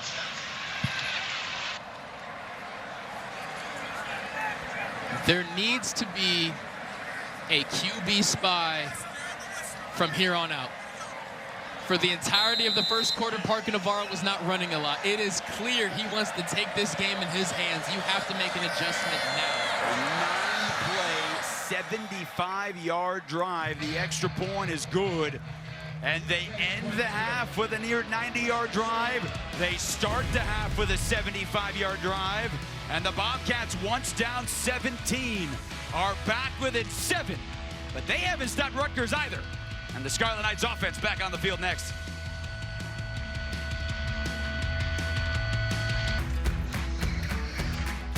Well, the birthplace of college football has given us a heck of an opener to start. Yes, college football began on Saturday in Ireland, but the Big Ten's 18 teams starting here tonight. And Rutgers in a tough one against the defending MAC champions. Parker Navarro, we heard so much about him, the second-team All-MAC quarterback coming into this game, and he has not disappointed, Brock Green. Slow start for him, which was surprising, but somewhere between the end of the first quarter and the beginning of the second, he found his true self as that kickoff goes right out of bounds. It does go out of bounds, so good field position coming up here for Rutgers. That's another special teams mistake. Ohio's been burnt by those. Remember, a blocked punt for a touchdown. But you know what? It's beyond special teams. Everything that they're messing up on is fundamental stuff. It's snapping the football. It's catching the snap. It's the mesh point with your quarterback and your running back. It's kicking the ball out of bounds. It's false starts, which are too many to count. It's the simple things right now with the Bobcats. And remember, too, that penalty that was on the touchdown run was enforced on the kickoff. So not only, you know, and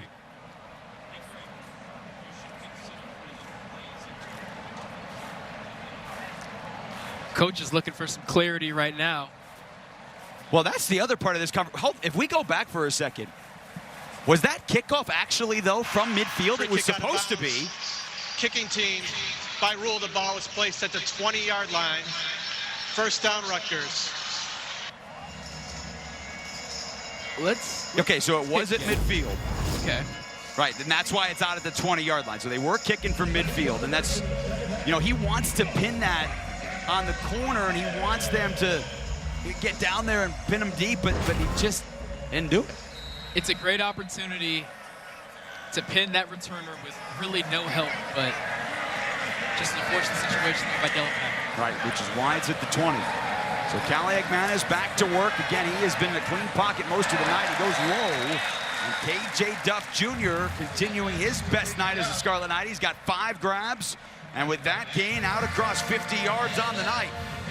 Ohio defensive coordinator John Hauser loves his man coverage. He has a great secondary. He trusts them. But if you are not getting home with the pressure that you are sending, you are asking too much out of your DBs to cover for 4 or 5 seconds. And Callahan has picked him apart. 11 of 15 on the night, 2 touchdowns, no interceptions. And he's working again. In strong up high in front of Pearson. Another first down throw. So to your point, if you are John Hauser, the Bobcats defensive coordinator, what you just said, how are you playing this half differently? I go to more zone. Now, the scary thing is that touchdown that they gave up to DT Sheffield was a blown coverage. So maybe it's a situation where, hey, our communication back there is not where it needs to be, so I have to go man, and maybe that's why they're in a bind right now. The touchdown you talked about, a 54-yard strike. That was the first play of a drive. Rutgers has looked the same to start the second half. Strong run into Ohio territory for Antoine Raymond, the sophomore, who has 7 carries now for 70 yards and a touchdown. And remember, this is a Rutgers offense that ended last season with 4 consecutive games with 30 points or more. They are now across 30 points or more for 5 consecutive games for the first time in 17 years.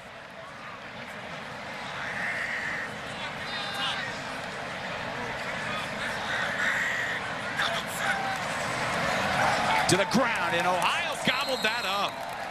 Michael Molnar with a huge play, and it'll be 3rd down and 10. One thing to note is how much slower the offensive tempo is now for Rutgers, as you see Antoine Raymond with just nowhere to go.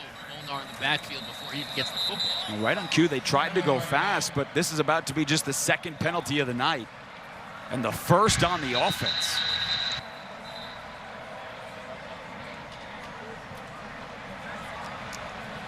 The flag was thrown. And our referee looked like he was about to call false start, but then a couple different ones came in. One official did signal Before the ball was snapped. False start. Offense number 8. 5-yard penalty. Remains 3rd down. It's very dangerous to change tempo mid-series. This was clearly a much slower tempo, and from 2nd to 3rd down, they tried to giddy up a little bit, and clearly there was some confusion up front, and that's how you find yourself in 3rd and forever. So 3rd down. Scarlet Knights didn't have a ton of 3rd downs in the first half, but they also didn't convert. Now they did pick up 3 4th downs. Here comes the blitz. Kaliak Manis out of the pocket, dumps it, he's got strong. And one-on-one, the tackle, Jalen Thomason around the ankles. The Scarlet Knights went for it on 4th down 3 times in the first half, but this is about to be 4th and 7. And this is that clear-out route. This is now the 3rd time we've seen it. Really, anytime Rutgers has found themselves in 3rd and long, this is what they do. The difference, nickel Jalen Thomason stays home and is able to bring down the receiver before the 1st down is threatened. So Jacob Anderson, the sophomore from Melbourne, Australia, on to punt for the first time this season. He will try and pin Ohio back deep. Max Rodarte back as the punt returner.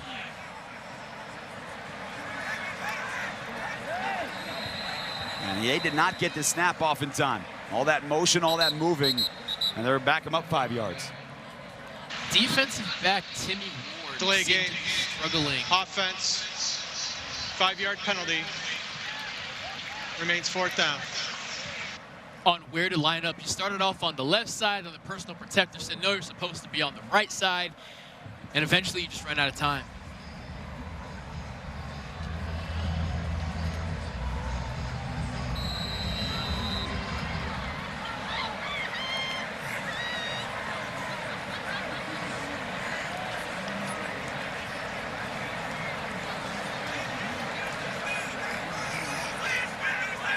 And the Ohio has answered the call, down 17. They almost got in there. Anderson gets it off. Rodarte the fair catch, and he makes it at the 10-yard line. So a punt of 44, but Ohio's defense, Casey Seegers and company, get its first stop of the night. Now the offense back out there with a chance to tie.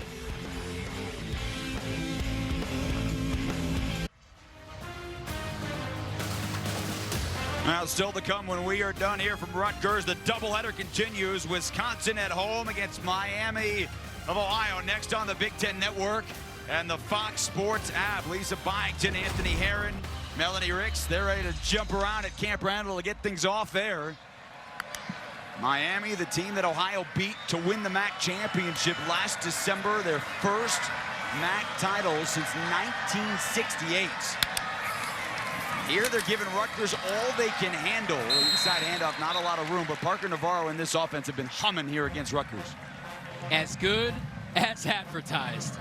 Confident, had so many reasons to get smaller, meaning the stadium's loud, we're getting smacked around, nothing's working, we have a million penalties. But Steady Eddie, we talked about his poise, and he has shown that.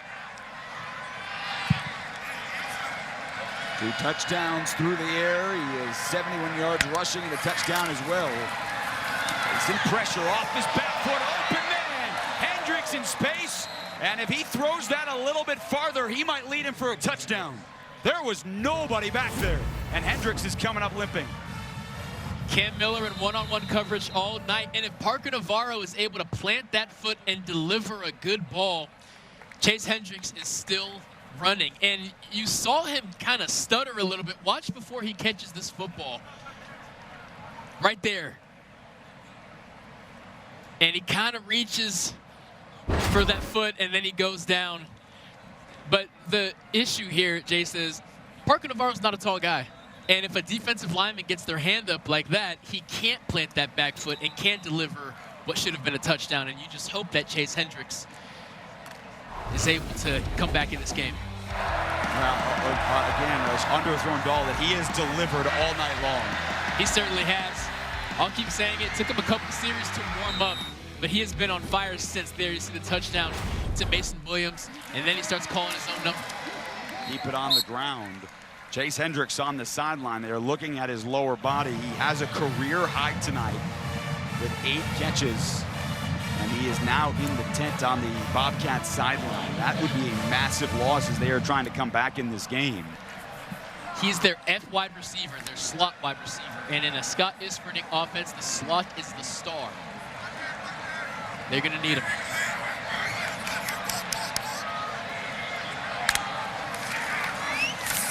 Navarro keeps it, gets outside of Weaver, and he got outside Sanders, and Navarro inside the 40. He is a nightmare for this Rutgers defense. That is 22 more on the ground. You have to keep outside contained. Safety Kaj Sanders comes downhill. Watch for the DB number 5. You have Bradley Weaver inside of you, giving Chase credit to Bradley Weaver for chasing down Parker Navarro 20 yards downfield. Know where your help is. Hold your leverage. Now, Parker Navarro had 100 yards rushing in 4 of their final 5 games last year. He has 93 yards on the ground. And remember, he didn't have a single yard rushing in the first quarter. This has all been in the last quarter and a half. This time through the air for Rodarte, makes the grab in traffic. At the 15-yard line, 24 more. And the Bobcats trying to pull even when they were down by 17. Chase Hendricks goes to the sideline. Max Rodarte says, hey, throw it up into triple coverage. I'll come down with it. What a grab. Little cross-country route. Fantastic throw. Able to bring it in.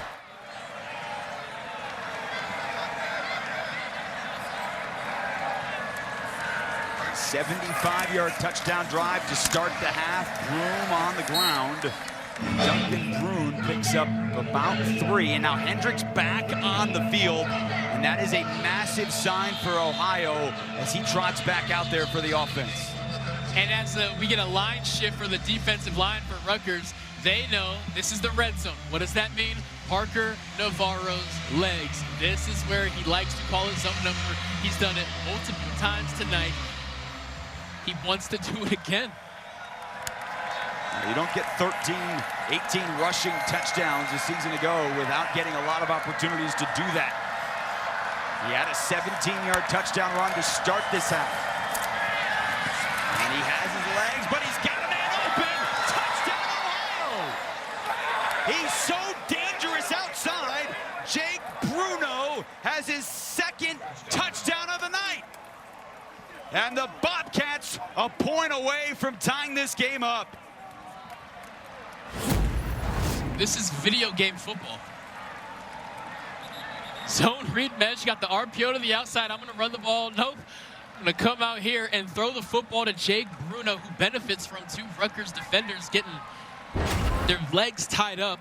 One falls to the ground, and Bruno walks in, and to make matters worse, cornerback Jacoby Henderson, who's made some plays, some pass defense tonight, is down with injury in the end zone.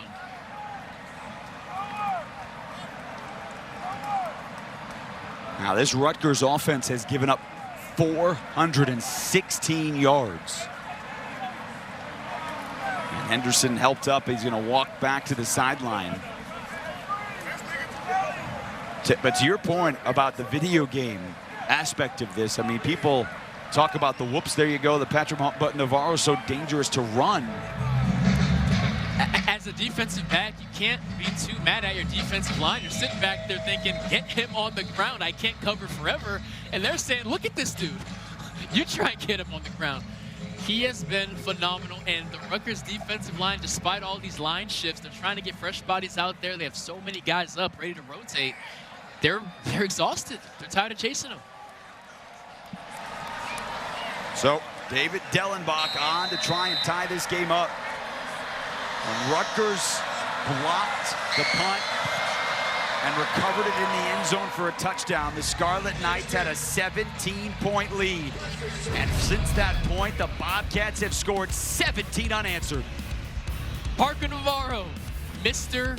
Do-It-All. Giving Rutgers everything they can handle.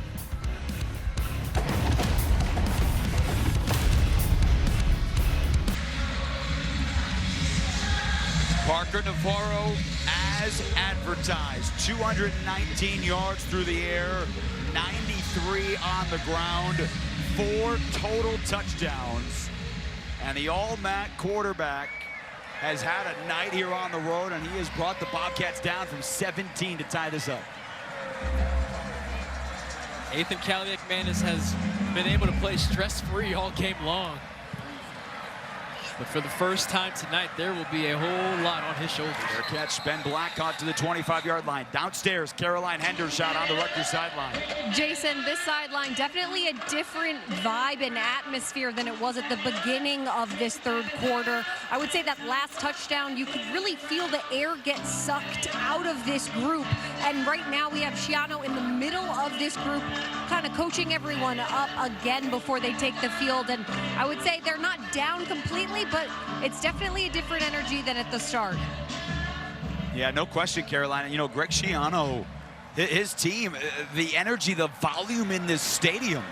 When they went up 31-14, a blocked punt recovered by Cam Miller in the end zone, right in front of the students.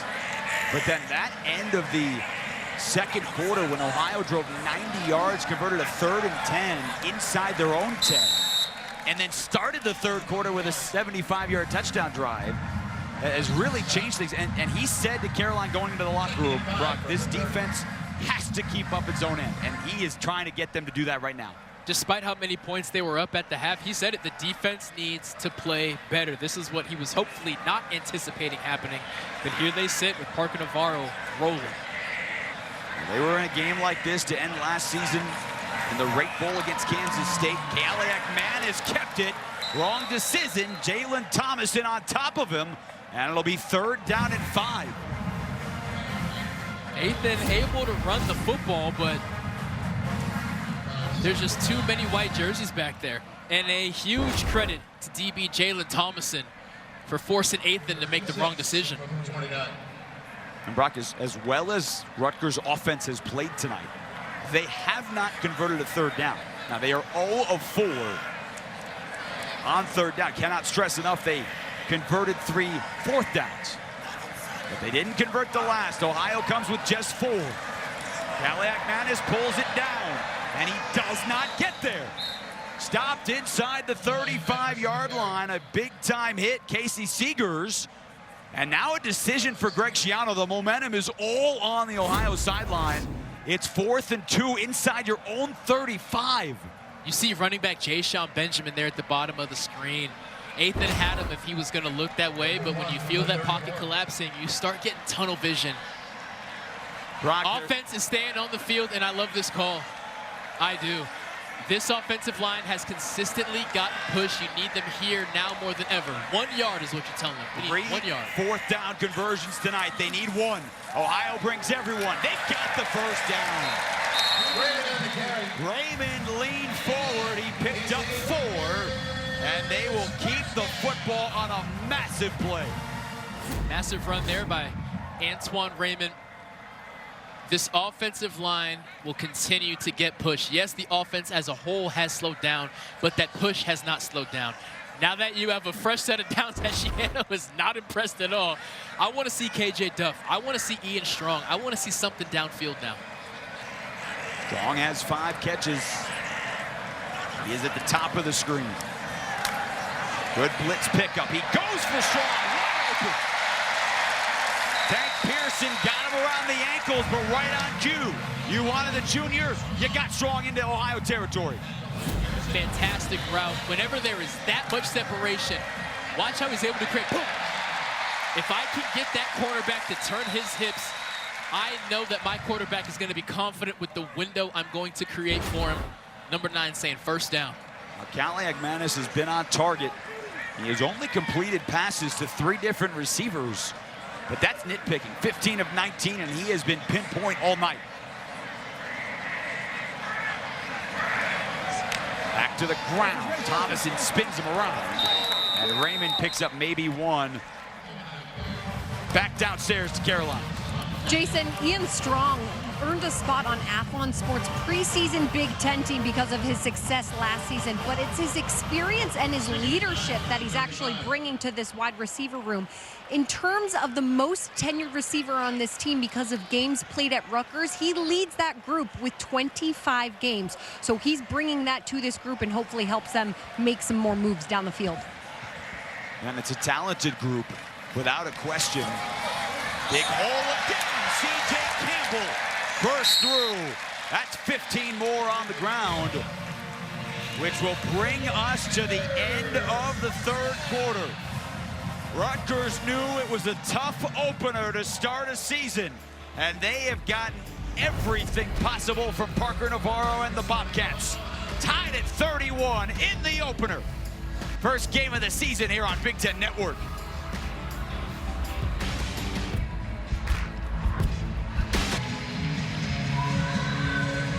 When we are done with football tonight, the Big Show delivers highlights, post-game interviews, complete analysis from all three Big Ten teams in action here on this Thursday. Tonight after football on the Big Ten Network and the Fox Sports app.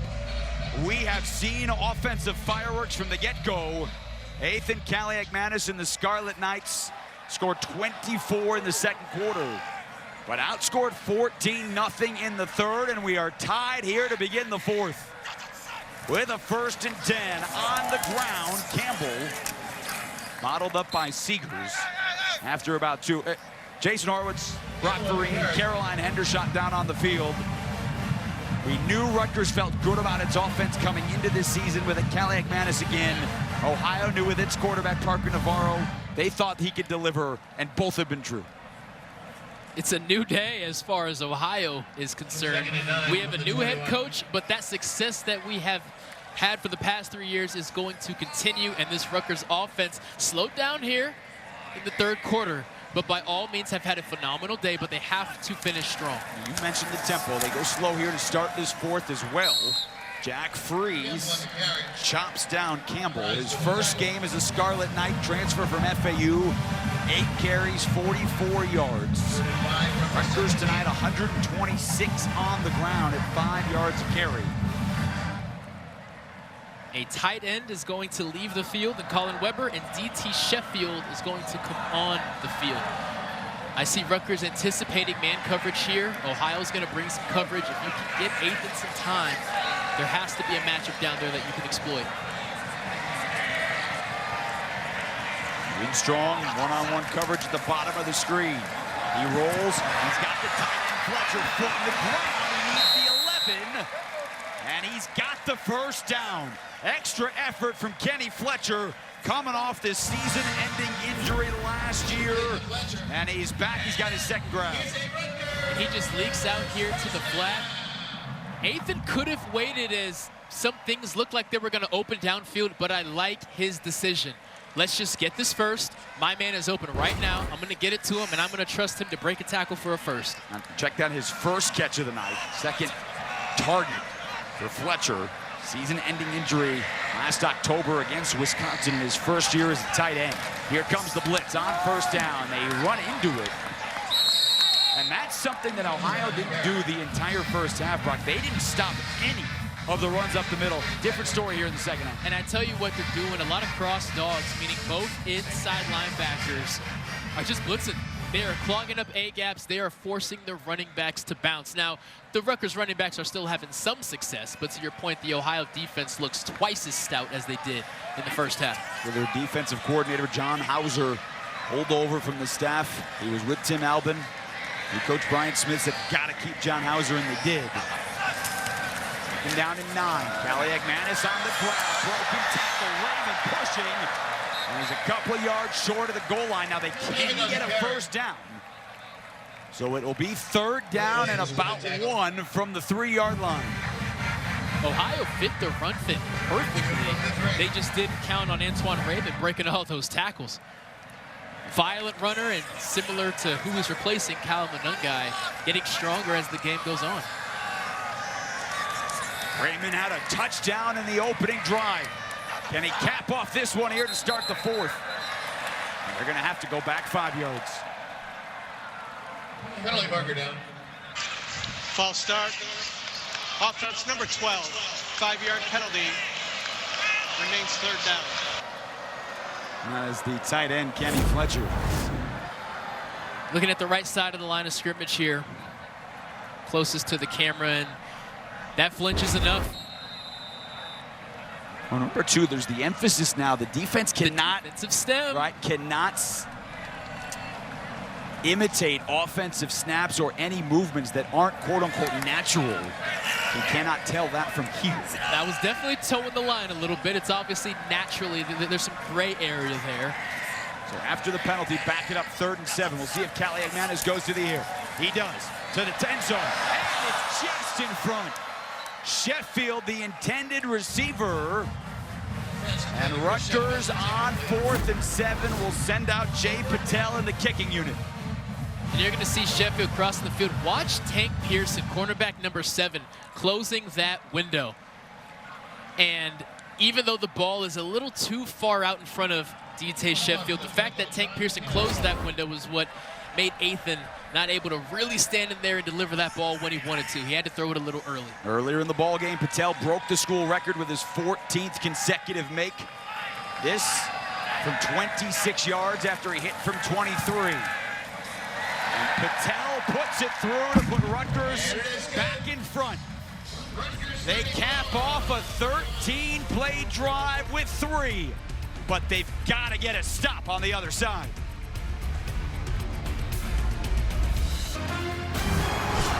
Saturday, it's a huge slate of action featuring Purdue, Maryland, 7th-ranked Oregon, USC, and Washington all on the field, only on the Big Ten Network and the Fox Sports app. It all gets going with kickoff at noon Eastern with those two at slate all the way through the night, coast to coast.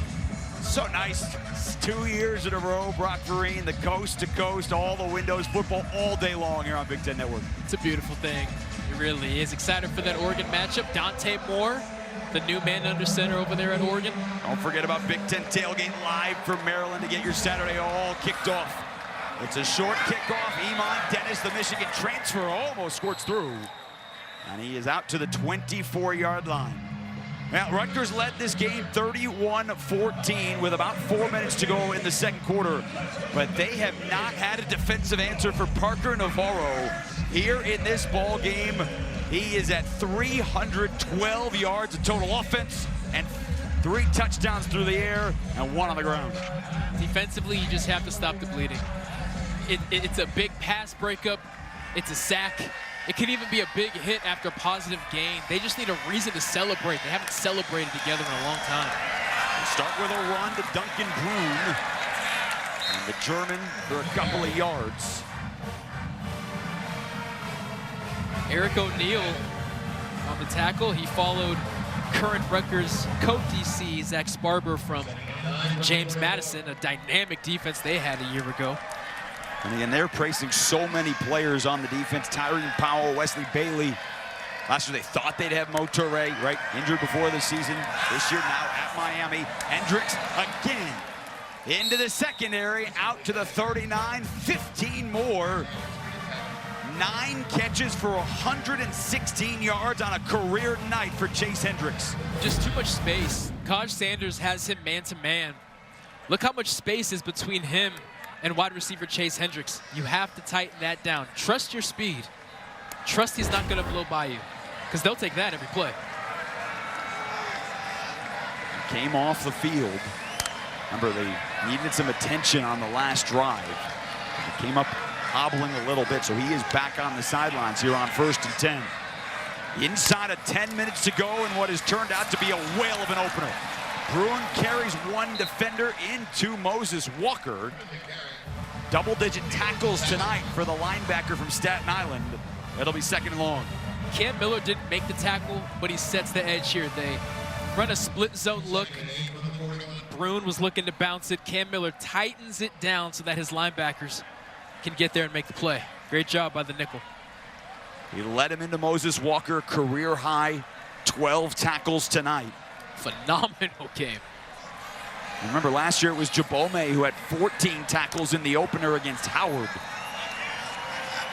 And he announced his arrival to the Rutgers defense Those two guys leading the middle on second and long. Navarro flips it forward to the tight end.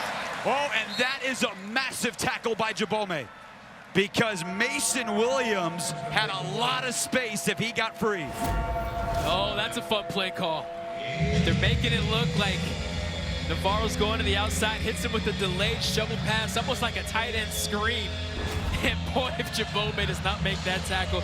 Mason Williams is a big guy. I don't know if he's scoring there, but he's getting a whole lot more yards. Well, they did say they want to find more ways to get him the football. He had a touchdown grab on a conventional play in the first quarter, and our full start coming.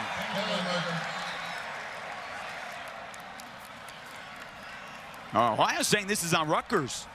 Might be disconcerting signal. Delay a game. Defense, number 2, used a clapping signal. 5-yard penalty results in a first down. Well, and that's what we were talking about a few minutes ago, right? The emphasis there, you cannot have disconcerting signals that simulate this snap. Very left side of your screen. He's trying to get the attention of his teammate, but it does not matter. You cannot clap because quarterbacks and offenses reserve the right of the clapping motion. And that gives Ohio a first down with 8-10 and counting in the ball game. Navarro settles down the field, and he overshoots the intended receiver, Rodarte. Henderson with great coverage. It'll be second and long. Happy to see him out there looking healthy. He went down last quarter in the back of the end zone. Out there healthy, looking spry. Glue next to Max Rodarte. Rodarte, a little bit of hand fight, trying to get separation. That's teach tape right there. Great defense.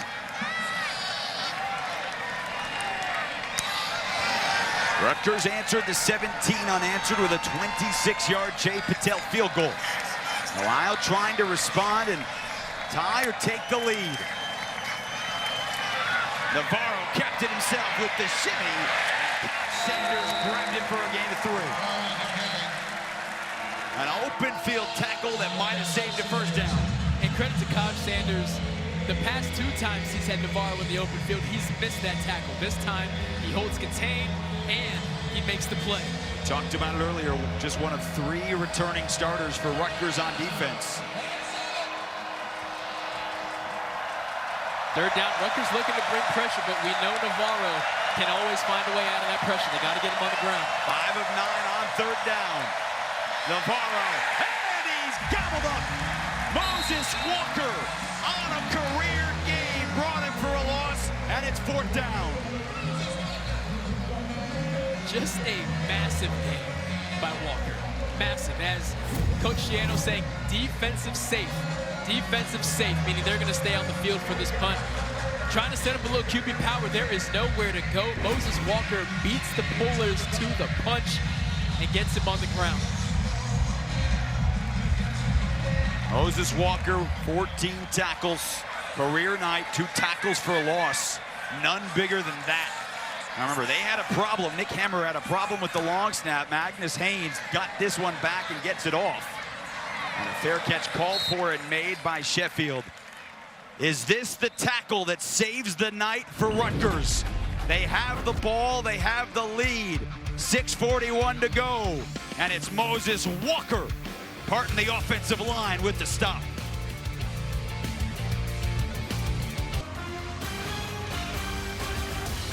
Football on the Big Ten Network is brought to you by Auto Owners Insurance. Last time Rutgers and Ohio got together, Mohamed Sanu, a school record 16 catches. He went on to break the Big East record with 115 before being a 3rd-round draft pick of the Cincinnati Bengals. Ian Strong not quite there tonight. He is the leading receiver with 6. This offense, though, 15-20 for Ethan Kaliak-Menace for 222 yards. And they are trying to put together a 6-minute drive, maybe to put away Ohio. That ball is going to stay on the ground. It does. And the Bobcats sell out, force a gain of 1. And you were saying in the break, if you're Ohio on this drive, you do have your 2 timeouts, you have the 2-minute timeout, but you've got to sell out against the ground game. You have to force Rutgers to throw the football. No help on the back end. You need all hands on deck in the box. You cannot let Rutgers continue to get these guaranteed 3-4 yard gains because you're not going to get the ball back before the game's over. Sell out to stop the run. You tell your DBs you're on your own.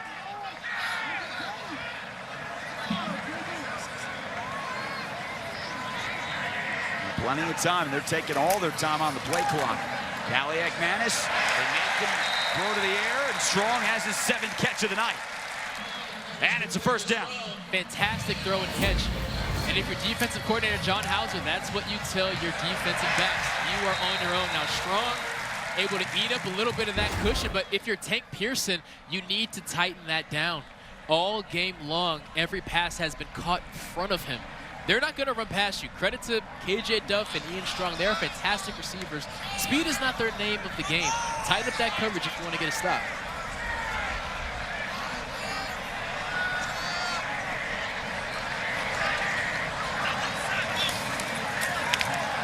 Kaliakmanis with play action. He dumps it short. First catch of the season, Colin Weber. And he's upended by DJ Walker. But a solid pickup by Weber out to the 36, 7 yards on first down. And if you're Ohio, you're down 3. The clock is your enemy. 2 timeouts, 2-minute timeout as well. Not a lot of room for error. As you can tell, Rutgers' pace has slowed to a crawl. They're going to bleed this play clock at the very least. Even if they have to give the ball back, they don't want to do it before the 2-minute timeout. Well, and this is part of that, too, game management. You got a first-time head coach, right? And Brian Smith has thought these things through. He's been part of it, but now it's all on him. When do you use those timeouts? They get the stop here on 2nd down. And it'll be 3rd down and short coming up for Rutgers as we dip inside of 4.5 minutes to go in what has been a whale of an opener. If you talk to a first-time head coach after that first year or their second year, they always say the same thing. Clock management is the most difficult transition when you call the shots on timeouts. There's no perfect way to do it. There's no perfect strategy. But as that clock keeps winding down, we'll see if they want to hold on to their 2, hoping that they get the football back. Now, Ohio has been great tonight on 3rd down. Rutgers is 1 of 7. Problem is Rutgers is 4 for 4 on 4th down. Kaliakmanis to throw, freeze in his face, and he dumps it short. Now, he was outside the pocket, and there's a late flag from the secondary. The question is, though, he was outside the pocket, but did the ball get back to the line of scrimmage? That's exactly what the officials are discussing, I believe. Well, the flag came from the secondary, so this is separate. Defense, 10-yard penalty, automatic first down. Now that is an automatic first down. He did not give the number, but I want to go back and see if that ball got back to the line of scrimmage. I thought it was necessary of a discussion. Now the holding penalty clearly caught the officials' attention, but Athan may have got away with something there. First down either way.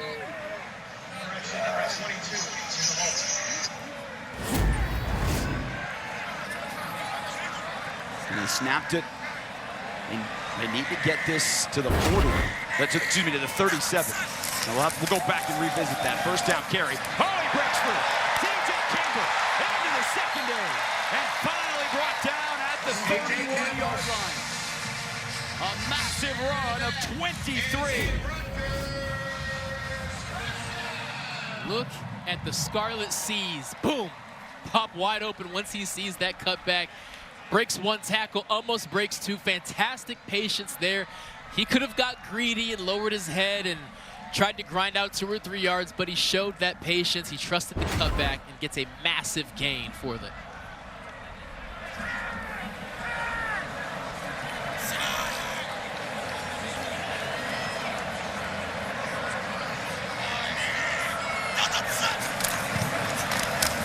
Kaliakmanis kept the long mesh and he's upended.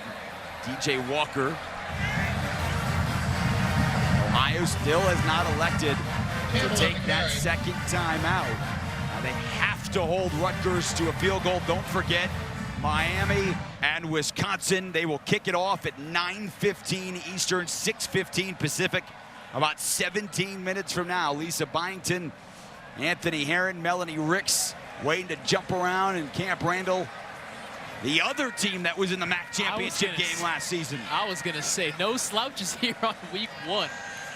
2 MAC championship contenders to kick the Big Ten season off. Why not? And again, 9:15 Eastern, where they will kick that off. Deep in the play clock. They snap it with 1. Kaliakman is forced to keep it, and he's brought down.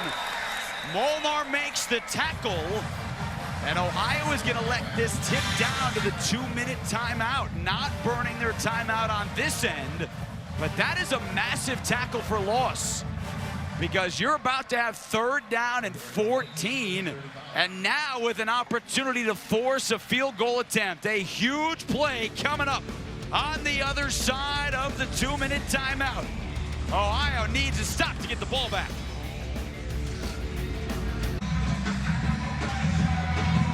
Out of the 2-minute timeout with a game-ending possible 3rd down coming up as Ethan Kaliakmanis. Our power performance sponsored by Stanley Steamer. 17 of 22, 242. A very, very efficient night, 77%. But he has to come up with a play here. 3rd down and 15 coming up. 2-minute timeout. They are just on the edge of Jay Patel's career long. In a game where they lead by 3, they keep it on the ground. Raymond inside the 30. They pick up about 7 yards, and now Ohio uses its 2nd timeout to preserve as much time left here at the end of this ball game. And I see that play call as let's get Jay Patel the shortest field goal we possibly can. This can't be 4-down territory when you're only up a field goal the way that this Ohio offense looks. He has hit 15 in a row. He's got a big kick coming up on the other side of this break.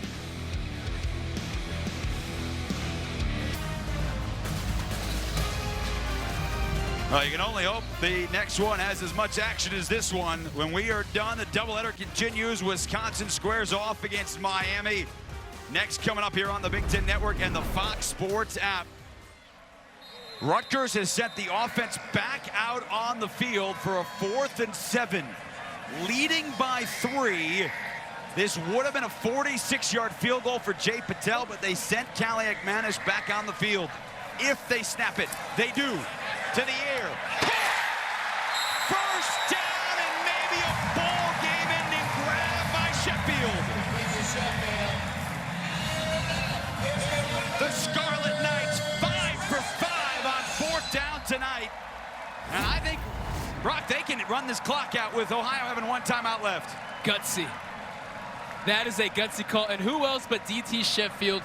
His first chance to impact the game, he drops the football. But who do they trust to put this game away? That same number 0 who catches a perfect pass from Ethan, who is now a couple knees away from being 1-0. Yeah, Rutgers did the math here. They'll have to take a couple of knees. Kaliakmanis is waiting. Now he drops to a knee. We'll see if Brian Smith elects to use his final timeout. He does. So Ohio is now out of timeouts with 1:14 to go. All they can hope for, though, is a botched snap. That's all they can hope for. Greg Schiano's team has fought a tough one. But if they handle a snap cleanly, they're going to beat Ohio. We'll step aside. Dave Repson, Howard Griffith with you. How about the guts of the Scarlet Knights? If you're talking about 4th and 7, trust your quarterback, complete it. They run the game out. That's the outstanding job today. Pretty impressive. So Rutgers on the verge of a season-opening win. Remember, this is game 1 of 2 for us here on the Big Ten Network. Billy Edwards, the Maryland transfer, getting set to lead Wisconsin against Miami of Ohio. They will kick it off about 6 minutes from now. Jason?